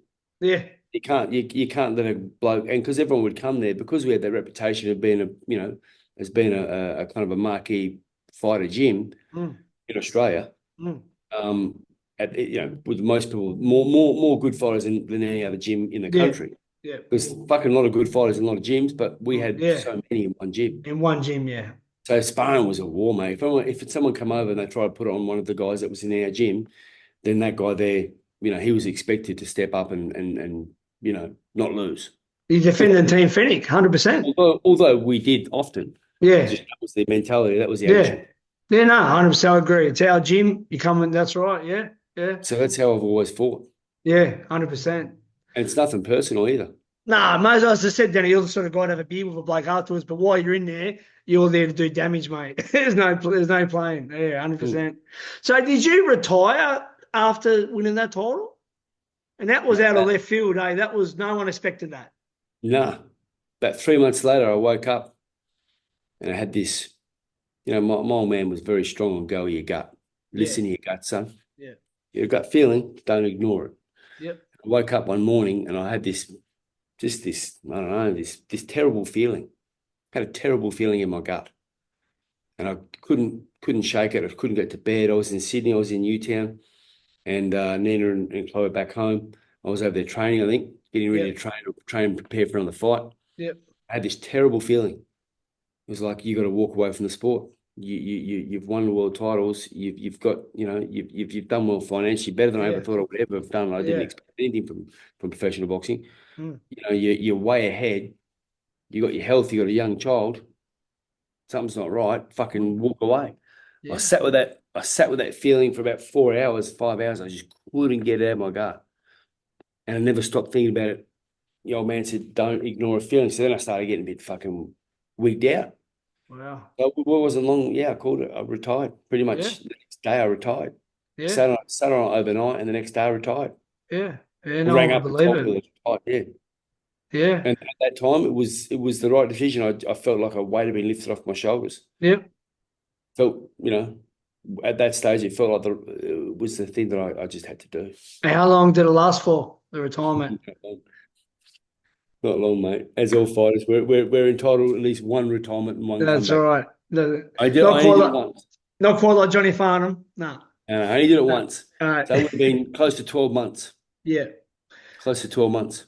Yeah. And then you set your sights on cruiserweight then, Danny, correct? Pardon me? You set your sights on cruiserweight after that? No, I didn't set my sights on cruiserweight, Taz. I had no choice. Okay. I couldn't make light heavyweight and be effective. Yeah. Okay. Although I was getting older, I was retaining a bit of muscle. Yeah. I don't know what year was that? 2000. And when I come back in 2009, I was 36. Yeah. Yeah. I wasn't a young man, but I was just starting to fill out a bit for me. Yeah. I was sitting around 87. Yeah. Couldn't get down in 79. 79, that's simple. No. Although I was only 7 kilos and I'm, a taller guy, I would get down to probably, at one stage I got to 81.5 when I fought Roy. But I was, I died at a long time and brought my frame down as well. But my normal frame, to lose 7 kilos off that frame, couldn't be effective. So I just So you won the IBO cruiserweight title. Who did you beat in that one, Danny? Julio Dominguez from Argentina. That's right. And did that on the Roy Jones Jeff Lacey undercard. That's right. Yeah, Roy Jones beat Jeff Lacey. He actually looked good in that night too. And did that lead to the Roy Jones fight down under? Yep. Yeah. Okay. Roy had not won the cruiserweight world title. That's right. That's the only one missing from middleweight to heavyweight for him. And so Angelo was talking to who's Roy's guy? Angelo was in touch with Roy's guy in America, and they spoke about it. Eric Abacha. Okay. And champion. And they spoke about it. I think it was Eric Abacha. I think. Yeah. Correct. Apologies if I'm wrong. And they started talking about the possibilities of it about a year and a half earlier. And then it just kind of, it all come together. And then he did his job, I did my job, and we went down to Australia and put the fight on.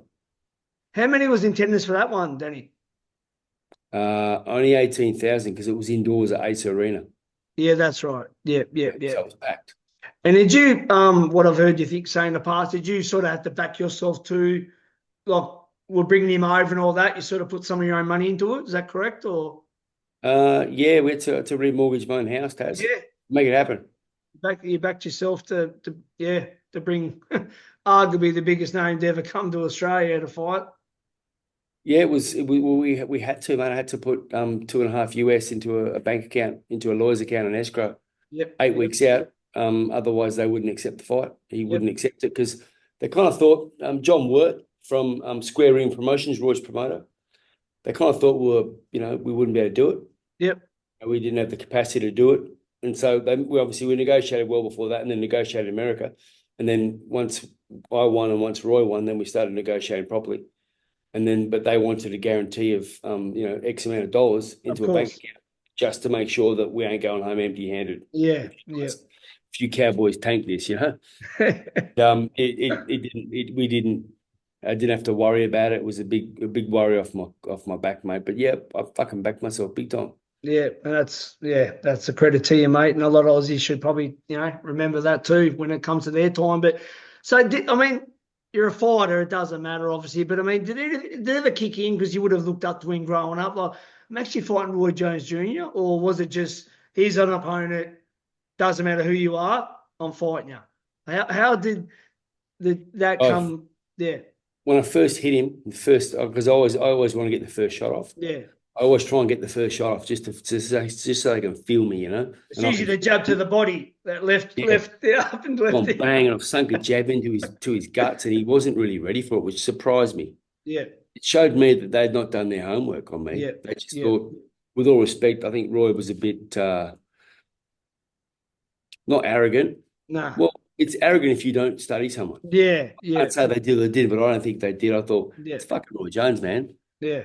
Versus me, he'd be like, it's a regulation fight because he destroyed Jeff Lacey. He played with Jeff Lacey.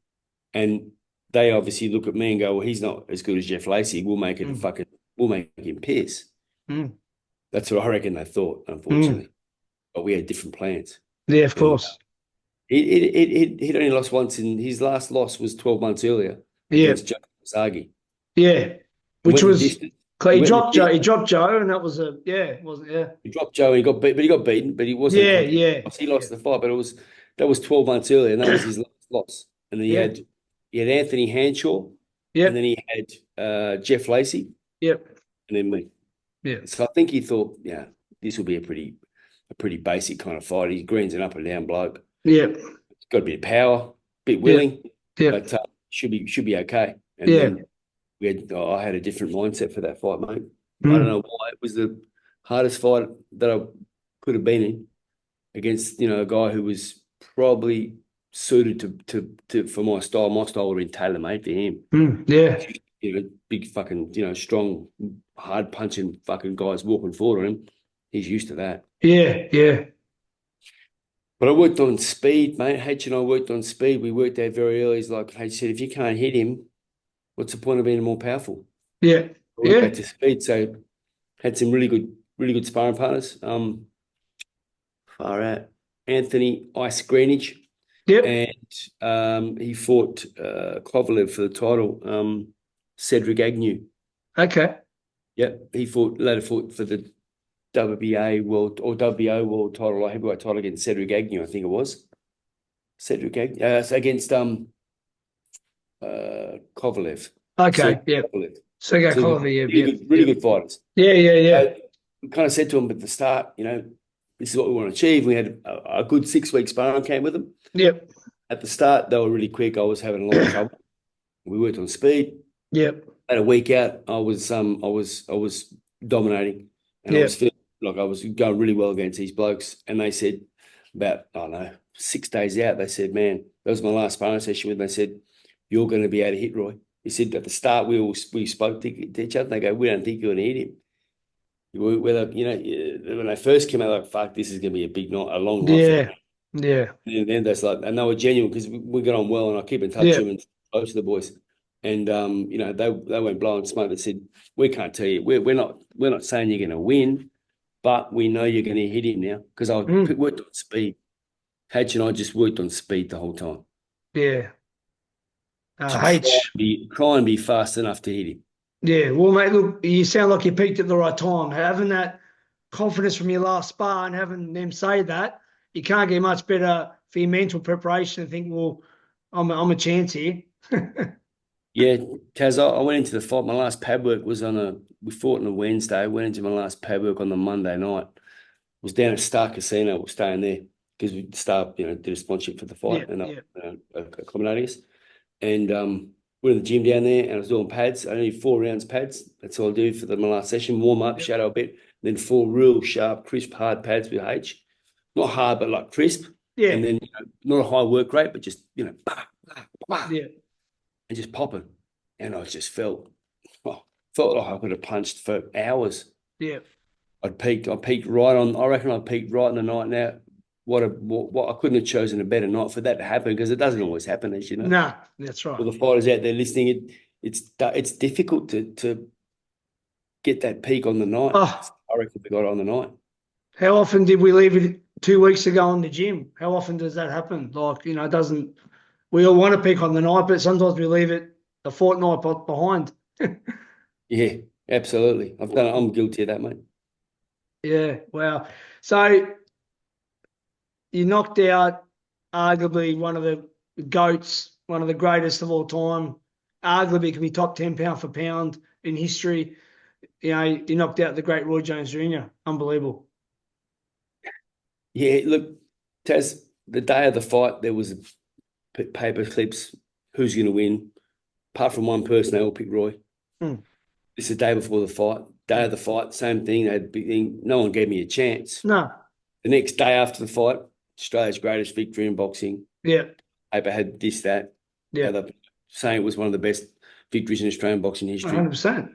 Then 2 days later, Roy goes on TV and tries to salvage a rematch with Bernard Hopkins and says, the wraps were loaded. And then the referee jumped in and called off too early, making excuses. So then all of a sudden, your victory starts getting diminished. And the men on board start to say, you can't please them all, mate. But we know that. The history's there. It's written. I've got the things there. It's written. And again, it's your ego, because you're a fighter, you're a prize fighter. And as prize fighters, we've got big fucking egos. 100%. For me, that was the best victory of my career, mate. Yeah. Unbelievable. It was a special night, and I've never once said that I'm anywhere near the fighter. And I know Roy wasn't in his peak. I know that. I'm not fucking stupid. No. I'm the first to know that, because I followed Roy Jones since he was at the '96 Olympics. So I know Roy Jones, very well. Yeah. And I knew that, I was getting a version of Roy Jones that was nowhere near fucking the best Roy Jones, but it was nowhere near a guy that I should have beaten. No. On that night. Yeah. So also not on the night, but in general, on paper, well, if I was such an easy victory, then why did everyone pick against me in the lead up? Like, everyone was like, the Green can't win this fight, and they weren't being mean. I would have chosen me to win the fight. Yeah, well, yeah. But it was a magic. It was a memory again, mate. Like I said, I've been so lucky to have so many, great memories, Taz, and that was a one that I'll cherish forever. And it was great. There was, the undercard was great. Will Tomlinson fought the undercard. Yep. Stevie Wills fought in the undercard. Yep.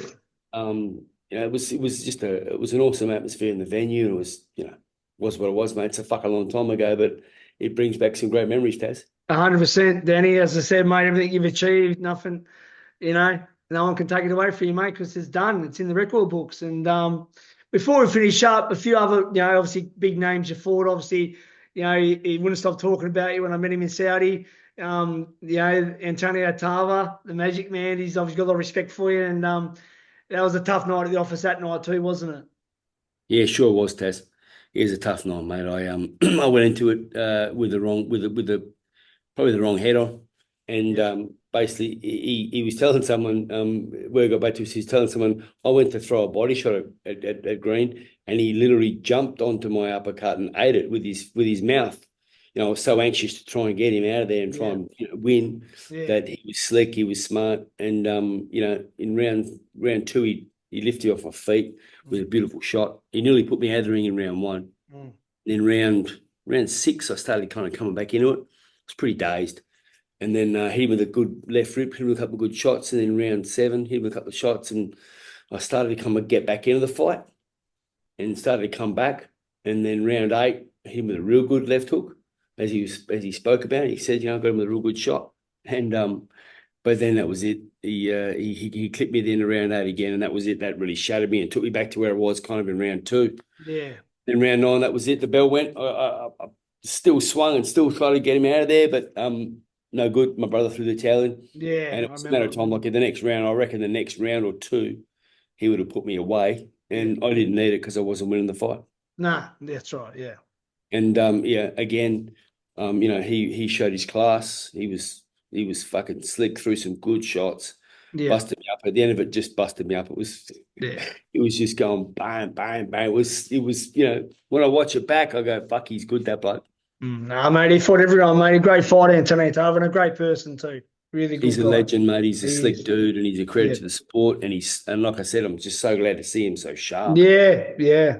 Makes me happy to see these guys sharp like that. Still quick, but yeah, man, he nearly decapitated me. Yeah, wow. He was strong, he was a strong guy. He was strong and close, and even just little bang. Yeah. Rattle your cage. Yeah. It was, mate, no disgrace being beat by him, mate, because he goes down and one of the greats as well, and we fought everyone. So, you only fought the best, Danny, in your career, mate. You fought the very best, mate. That's all you can do, isn't it? Oh, look, man, I still look back at it and look at it with kind of disbelief at times, going, wow, I fucking really did that. We really went to Olympic Games and fought this bloke and fought that bloke and fought over here, and it's as I get older, I guess I reflect on them more. You don't reflect on it much when you're doing it, but now older and past it, you kind of look back and go, wow, special times. It is crazy, mate. And a couple of other good wins too. I think BJ Flores and the big man Mountain, whatever they called him from New Zealand. Was it Shane Cameron, the Mountain Warrior? I was there in Melbourne for that one. Yeah, he beat him that night. They were saying, there was a few people picking him, but I thought I knew he'd win. But he made the weight, didn't he? Because it come down from heavyweight to cruiserweight, and you put on a good performance that night. Well, he was Commonwealth cruiserweight champion, so he was the Commonwealth champion. He'd come down as he fought in between heavy and cruiser. Yeah. And so he'd actually chased us for a fight for about 2 years, and we were kind of going back and forth. I was like, man, kind of doesn't really. And he fought on my undercard against BJ Flores, and he fought Domi Vey. That's right. And he beat Domi. I think he put Domi away in one of the rounds, but he didn't look. I didn't see the fight. I watched it obviously after, but people were saying, "Oh, it wasn't that exciting a fight," and people may not want to see it. It won't be that. Probably won't do well, pay-per-view wise, and we're prize fighters, so we want to make everybody post a winner. People go, "Oh, why did you fight that guy?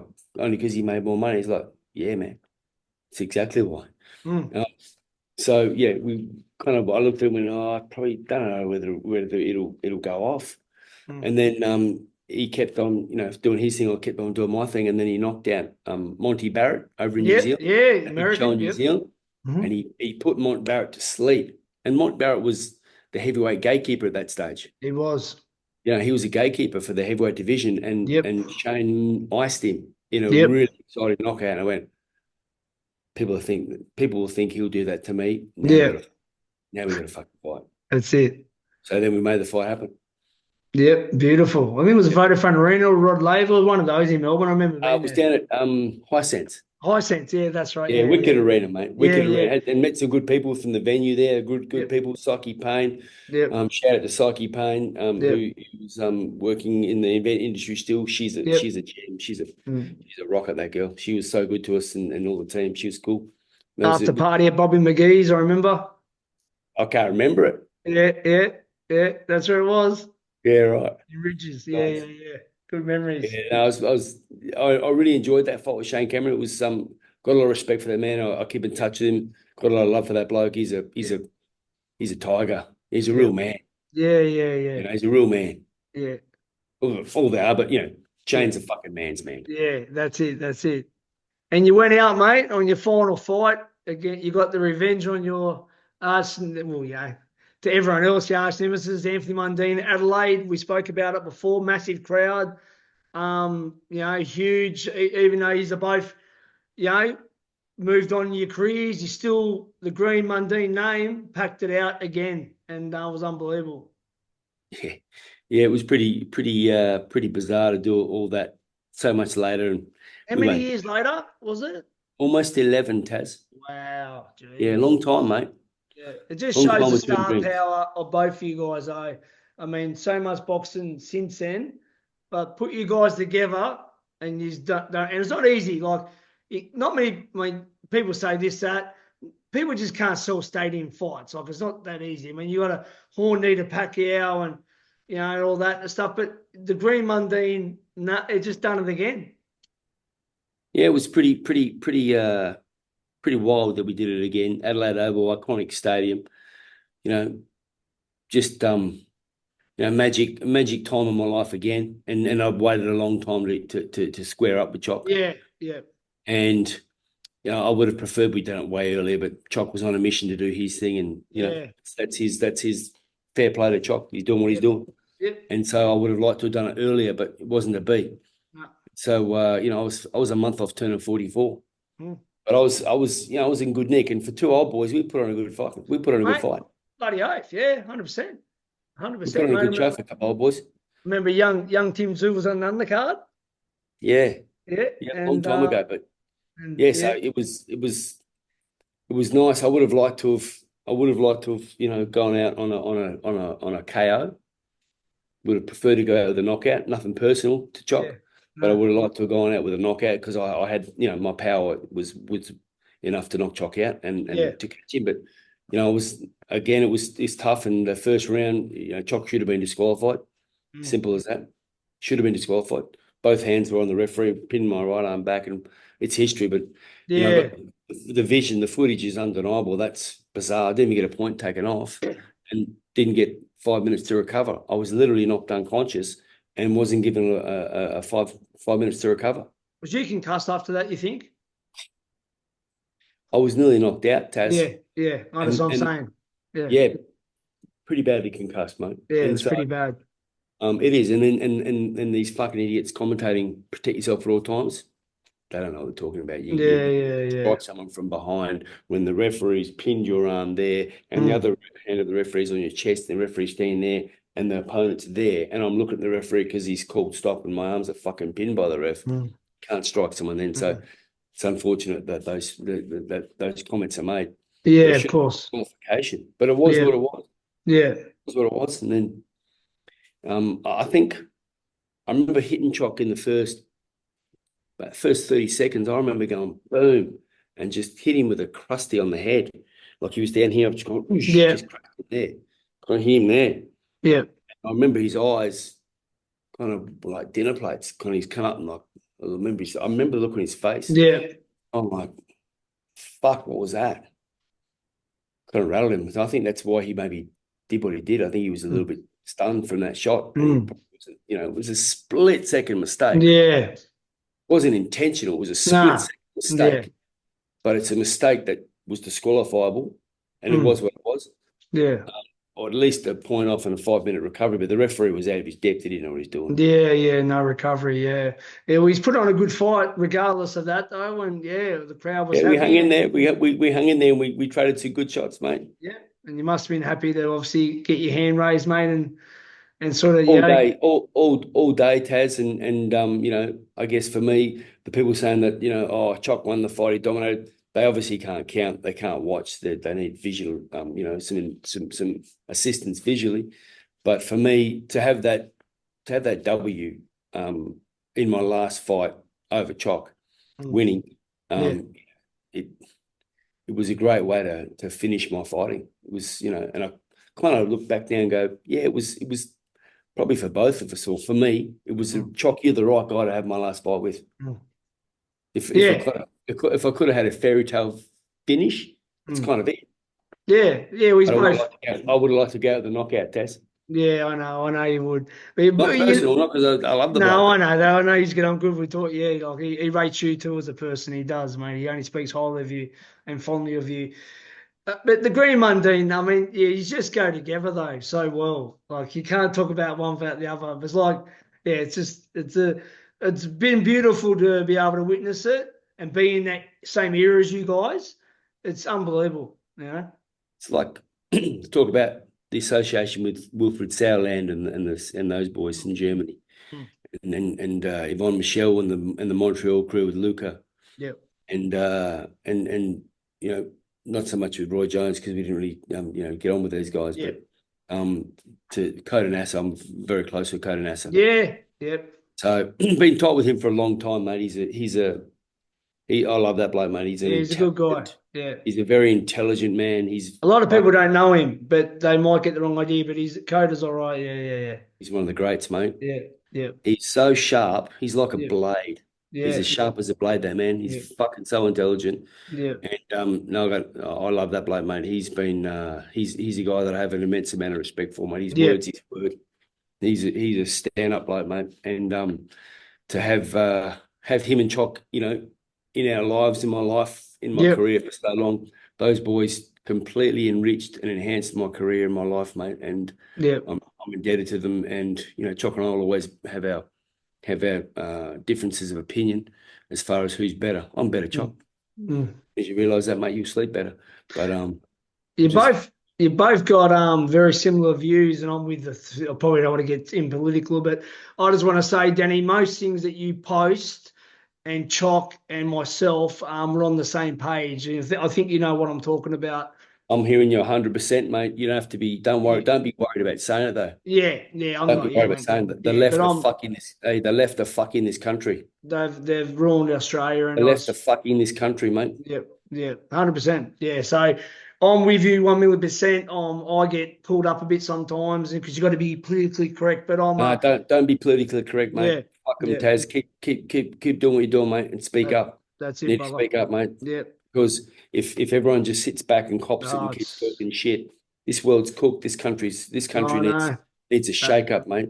Mate. It needs people leading it who are strong. That's right. Who make the decisions for the majority. That's right. Who make decisions for the people, not just to fucking grab votes. No, that's right. Well, I just want to say, mate, I really respect them all. Everything because you're a man. You say it how it is, and Choc does too, and me to a certain extent, and I'm 100%. Before we wrap up, keep punching that way, Taz. I always just wanted to say that though, I'm 100%. Nothing you've said. I know you are, mate. In the last few years, not one thing that I've disagreed on. I'm with you 1,000,000%, mate. Yeah. What I was going to say, Danny, thoughts on the Benadir Bivol fight in your weight division, super middleweight, but light heavyweight, you won the WA title. Thoughts on that fight, mate? That was a great fight for the Undisputed. I couldn't sleep the night before. I was so excited to watch it. I crashed out for an hour and then woke up and I could, was going in undercard fights were going. I was like, far out. To me, this was the most exciting fight of the year. Yeah. It was, excuse me, Taz, it was the most exciting fight of the year, mate, by far. And it was such a high level of boxing. Yeah. I think you have to slow down. You'd have to slow, pause and rewind things and slow it down to get a grasp on just how technical and high level boxing, such a high level of boxing that it was. It was awesome, mate. And, Beterbiev, he's a beast. He's so strong, but when he punches, it just looks like he's made to throw punches. He does it effortlessly. It doesn't look like he punches that hard, but he's just sort of chipping away. But mate, he's got the art of using weight to throw punch. So without going, just going, ooze, and just using that relaxed weight. Boom, it would be thudding power, whereas Bivol, I think's power is pretty fucking good too. Yeah. And his boxing IQ is unbelievable, amazing and tough. Yeah, it didn't disappoint, mate. Well, he had two former amateur stars. He had Beterbiev, who got a win over Usyk, 1 out of 3. And it was just, unbelievable, mate. Bivol, who beat Canelo, both undefeated, both Russian descent, both getting it on for all the belts. How exciting, mate. What a fight. Like I said, I couldn't sleep. In the lead up because far out. This is how about the undercard fight where that bloke got cracked and he's looked like his skull part, this fracture of skull. It was a fracture. No one picked it up. I was watching going, That was What's bad. going on? This bloke's jaw was broken. Yeah. Far out. It was heavy. Yeah. A No, I punch. had a pretty good view, mate. I was sitting there ringside doing a bit of media work. So Oh, you there? Were you there, Taz? I was ringside. Fuck. I'm sorry, man. I forgot. Yes, I saw you. I saw you interviewing some people. My Danny, apologies. I was sitting two rows behind Neymar. You're the Yeah. best in the I was house. there working for Fight Hype. It was unbelievable. I saw one of your interviews. Yeah, Sorry, mate. yeah. No, don't be silly, mate. Yeah, it was awesome, mate. What an experience. Yeah. So, yeah, Wow. so I was pretty close. And yeah, I got Teddy Atlas and Amir Khan's views after the fight, and I got the interview. Actually, I was the first person to ask a question at the post presser. Beterbiev and Bivol. I jumped in first before anyone else, before the Americans and the Pommies, and yeah. So Nice one, mate. Oh, you'd have had the best view. What a great show to be at. yep. Well, and how about Jai Pattaya? Unbelievable. I wanted to say about that's one thing about the Australians. Oh, How we going? Jai Pattaya, he's a bad boy, mate. he's a bully. Yeah. He's a fucking bully in there, mate. He's unreal. Best cruiserweight in the world. He's unreal. He's fucking dynamite. Yeah, unbelievable. Yeah. When the bell goes, mate, someone lights the match, he just goes, boom. Yeah, no. He just he- keeps it quiet. He just wants to fight, doesn't it's hard to get on an interview, but he just wants to do the business in the ring. He's a menace, mate. Yeah. He's a fucking menace, mate. He's unreal. Yeah. He's so impressive. And I told my son to watch a lot of him. I said, watch a lot of him training and stuff, and for my son to pick up things. We watch a lot of fighters, mate. Yeah. Pick stuff up from all fighters. But I like watching a lot of Jai because he's technically he's so good. Yeah, he is. We're great amateur. Youngest Doesn't Olympian. crowd himself. Youngest Australian Olympian ever. 17 years old. I sparred him before I fought Tarver. Oh, way wow. back. Wow. Fuck, mate. He was unreal. Yeah. Unreal. Well, I watched him and Tap train at the Tyson gym in Riyadh. I went there and done a bit of filming, and unbelievable. I knew he was ready. He was cracking in pads, and I know it's only pad work, but I mean, like, he was ready, mate. He looked sharp. Yeah. Yeah. He's superb to watch because he's just so exciting. But he's fucking mean, mate. Yeah. He's mean, so he's gonna terrify whoever gets in front of him. Yeah, and he's young still too. So, also, mate, other Aussies, Liam Parro, we've got him as a world champion now. Great victory over in Puerto Rico. Just an amazing fucking effort, an amazing achievement for that young man, mate. To go over there and do that against a guy who's got the reputation. It was, excuse me. No, it was a phenomenal performance, mate. Yeah, unbelievable. Phenomenal performance. And it's a pity that no one here knows. Sorry, no one. It's a pity that the mainstream people don't know he's someone Jai Pattaya. Yeah. But Liam Parro, he's that's an amazing victory, mate. It's one of the best victories we had for a long time. Yeah, and we know we both share a love for the Maloney boys, mate. They've been two of the best, represent Australian boxing at the elite world level. Both been world champions, and great. You don't get two better boys than Jason and Andrew, and they're still in the mix. Ripping blokes, and they're heading towards the twilight of their career. I think getting towards. They've been around for a long time, but which sounds weird too, because I've sort of known them since they were young. But it sounds funny. But I guess they are getting older, aren't they? Yeah. So they've got to make every post a winner now. So every fight they have, is very, like, every fight is important, but really is important at this stage of their career. Their work ethic is supreme, and their attitude to the sport is supreme. They've been fantastic for Australian boxing. Amazing. It's a sorry, I'm yawning, Taz. Before mate, I won't keep you much longer. At the ocean.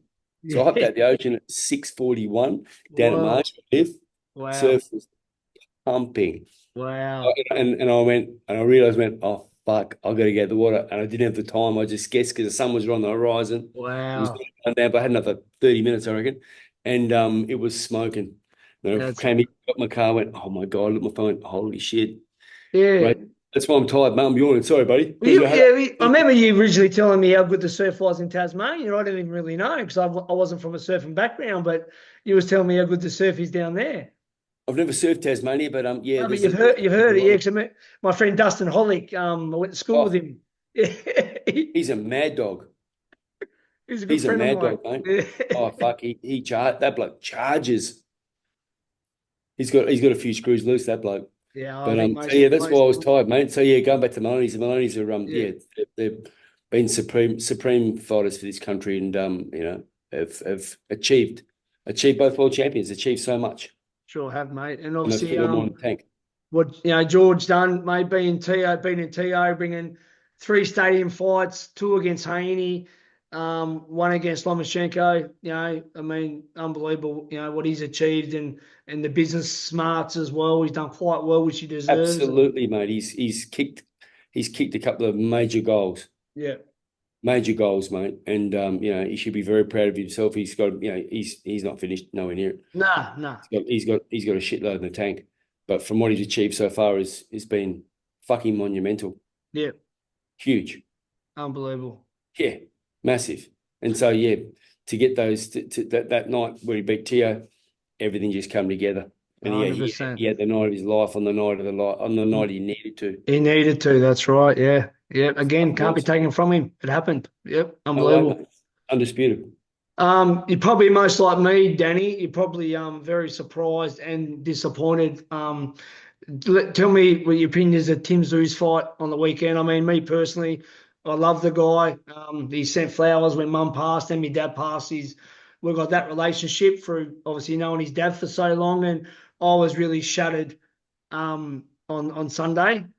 Give me your thoughts on that. Yeah, I was it wasn't pleasant watching it, mate. No. I don't know Tim and Nikita. I've only met them a couple of times when they were younger. Yeah. But I've obviously followed their careers, and I'm a big fan. Yeah. I'm a big fan of both of them. Obviously, he was a fan of the old man, but everyone was, mate. Yeah. Still to this day is the best amateur fighter I've ever seen. No, the winner 91 World Championships against Vernon Forrest, best display of amateur boxing. I show all my amateurs fight like that. You won't find a better display. It's I tell them fight like that. Yeah, it's if you care, just try to do your best. Try one thing. Oh man, that display. I could watch it again and again and again. Never get tired of it. Me neither. It's like a fucking mongoose. Oh, it's wicked. But and against the bloke he fought too. Yeah. Pretty upset watching it for Tim. Yeah. I don't like seeing anyone get battered, especially an Aussie and especially a young bloke. He I don't think he needed to show his. I don't think he needed to get up 4 times or 4 times. I don't think he needed to get up 4 times to prove that he's got balls in heart. Nah. Everyone knows that, but that's who he is, mate. You got to have a lot. I have a lot of respect for the bloke getting up like he did. He was getting battered. He was getting badly hurt, and he kept going up. And I was watching his leg. His front leg went out a couple of times. Back leg went out a couple of times. That's a function in your brain that's not quite. There's a hard wiring that's missing. Yeah, it's fucking dangerous, mate. And that kid kept going while he was having these leg fucking spasms. Yeah. It was I don't know the correct terminology, but mate, he done well to keep going. Yeah, big balls. But it wasn't pleasant to watch, mate. And it wasn't. Everyone has their comments. Everyone's got their say. I'm a fan of Tim's, and I hope he recovers as best it can be. Me too. And there's plenty more puff in the sails for that kid. He's been pro for 8 years. So I know. For a long time. And didn't have a big amateur career, but only about 35. It's nothing like his dad, 300. So he's done a great job. And living in the shadow of your dad, like such a big name, and it could be a bit like Archie, maybe taking on. It's not easy when you've got a famous dad, mate, and we all know that. He's done a great job.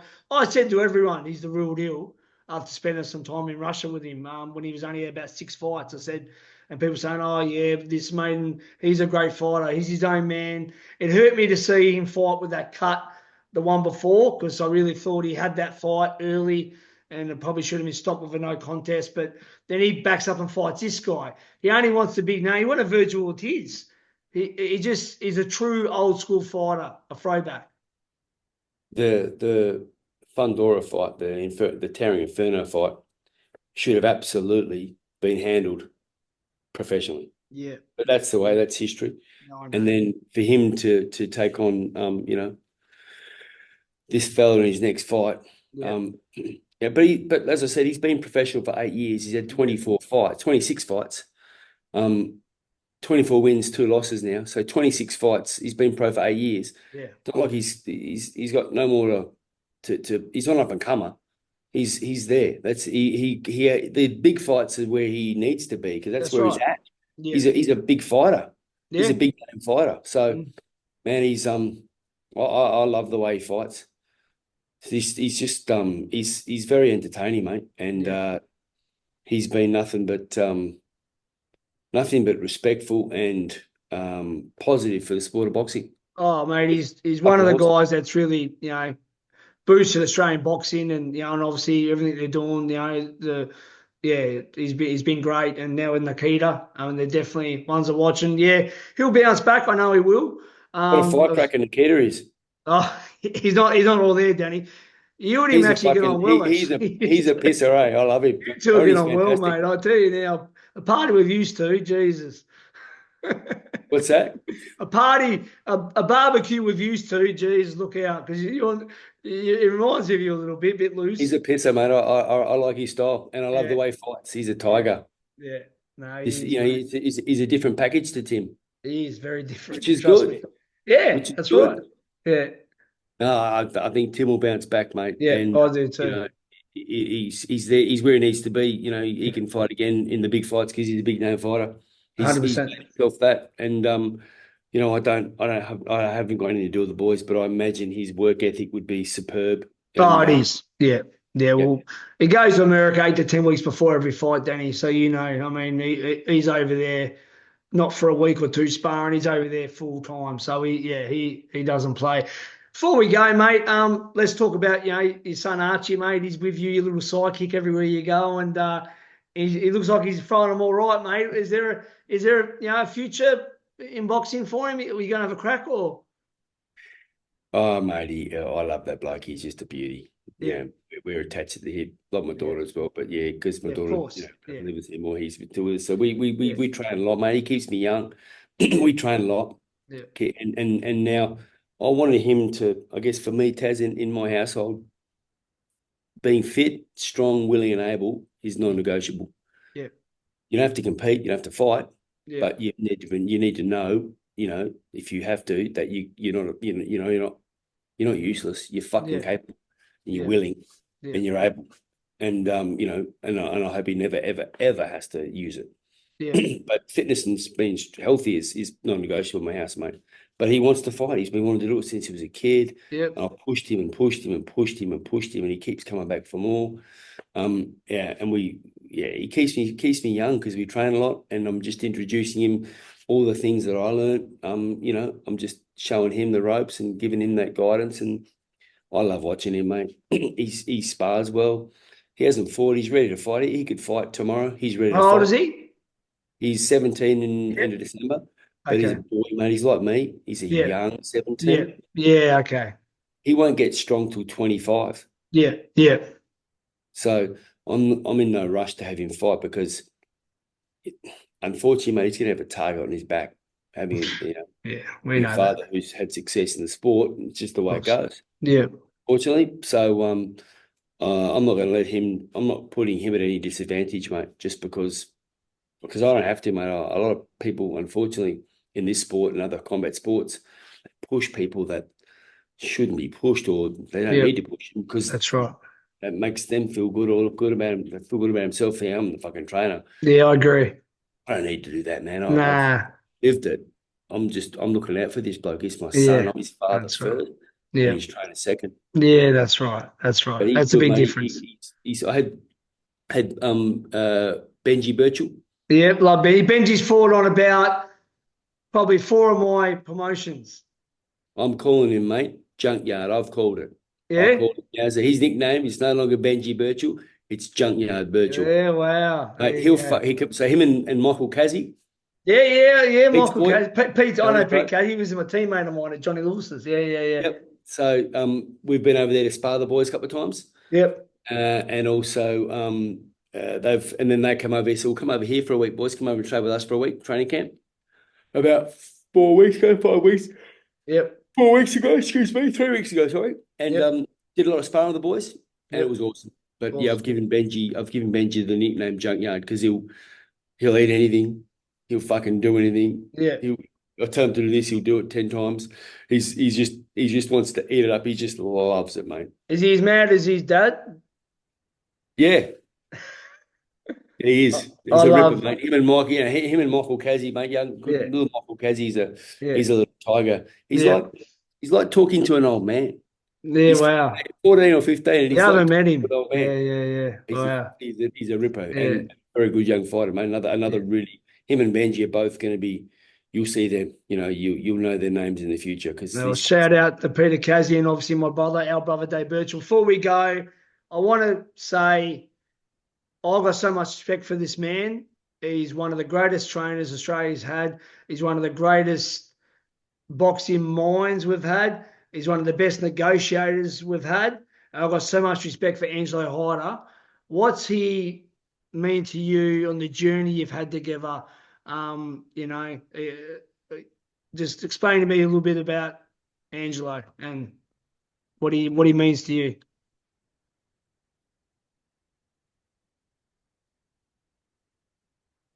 It's a pretty tough one, Taz. He means so much to me, mate. So it's kind of hard to put into words, really. Yeah. He's been with me throughout my career as a professional. Yep. My entire career, almost my entire career, apart from when Jeff and I left, then Angelo kind of stayed with Jeff for a while, and then they went their separate ways. And they come back work with me, and then took over as head coach. But he's been the most pivotal bloke in my career. Yeah. As a professional. So smart. Yeah, we've just always been there, matching fights, negotiating fights, as well as being the assistant and then becoming my head trainer. And I've learnt, so much from that bloke. He's fucking mad as a cut snake, and some days we know that, mate.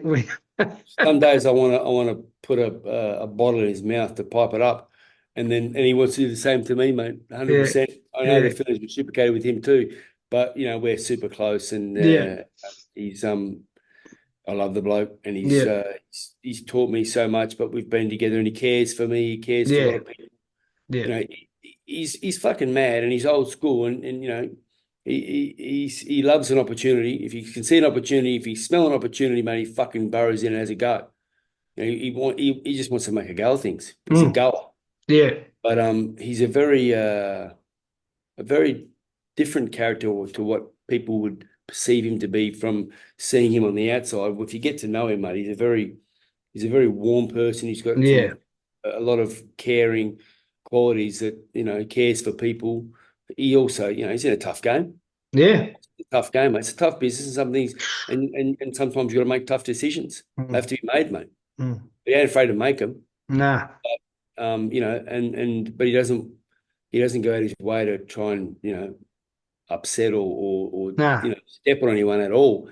It's quite the opposite. He's got a. I wish people could see what you and I know. I wish lots of people do. I wish more people.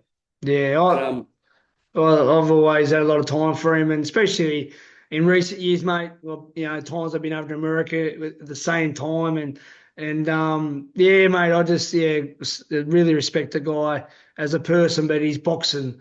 He doesn't get the credit he deserves, mate. Watching him work with him alone, he's one-on-one.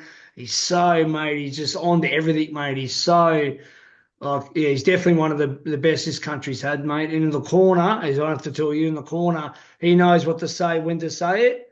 Like Johnny Lewis about him, he will get you to rise and win for him. He's just got the words articulate. He's very articulate. He's got a very good boxing brain. Yep. And he reads the play very well. Yep. He reads his fighter very well. Yep. He knows how they're feeling, how they're why they're not performing. So, he just gives the right advice at the right time. He's definitely very, very, he is the most, well, I don't know the most because I haven't seen, there might be a lot of trainers out there. But from my perspective, he's extremely underrated. Yeah, 100%. His boxing IQ is fantastic. He knows boxing. He knows the game real well, inside out. His black book of boxing, second to none. Yeah, of course. Contacts. Oh, unbelievable. I don't know anyone. Or you want to speak to fucking Don King, or you want to speak to I don't know. You want to speak to whoever it may be. Yeah, I know. He's got a lot of contacts, and he's got a lot of friends around the world. Yep. Boxing, mate. Yeah, 100%. Yeah. But yeah, he's the man, mate.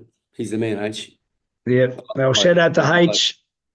And mate, look, Danny, I can't thank you enough for your time. As I said, this is my longest interview I've ever done, actually. But it's been a great one because we do go way back, and I mean, I've seen you from the start. You know, like your first nationals and onwards. So, you know what I mean. I've seen. You brought back some good memories, Taz. Yeah. You brought back some great memories, buddy. I didn't realise that you were at the I can't remember. Sorry. Nah, you would remember every fight. I mean, how many people were at the nationals? Yeah, that's right. But yeah, we didn't know each other either. No, we didn't. No. That's why I wouldn't have known. And relatively like the West Australian team, the Tasmanian team. Well, actually, the Tasmanian team was even smaller than the West Australian team.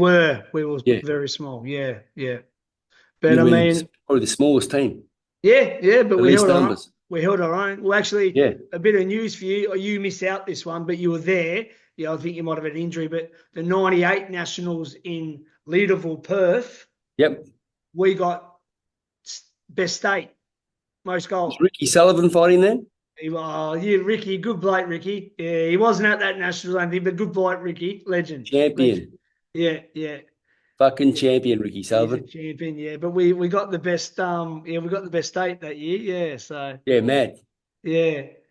But I mean, obviously being able to go to train, like I said, you live in Ashfield, we live in Five Dock, we used to drive the training together, both 0-0, both waiting for our debuts. There's two blokes having a crack, mate. You moved from Perth, I moved from Tassie, and you know, your career was your career, and you know, I had a crack, and but you know, what a great memory you got, mate, having the getting the best state in the 98 Aussies. Like that's that's a moment that not many people get to feel.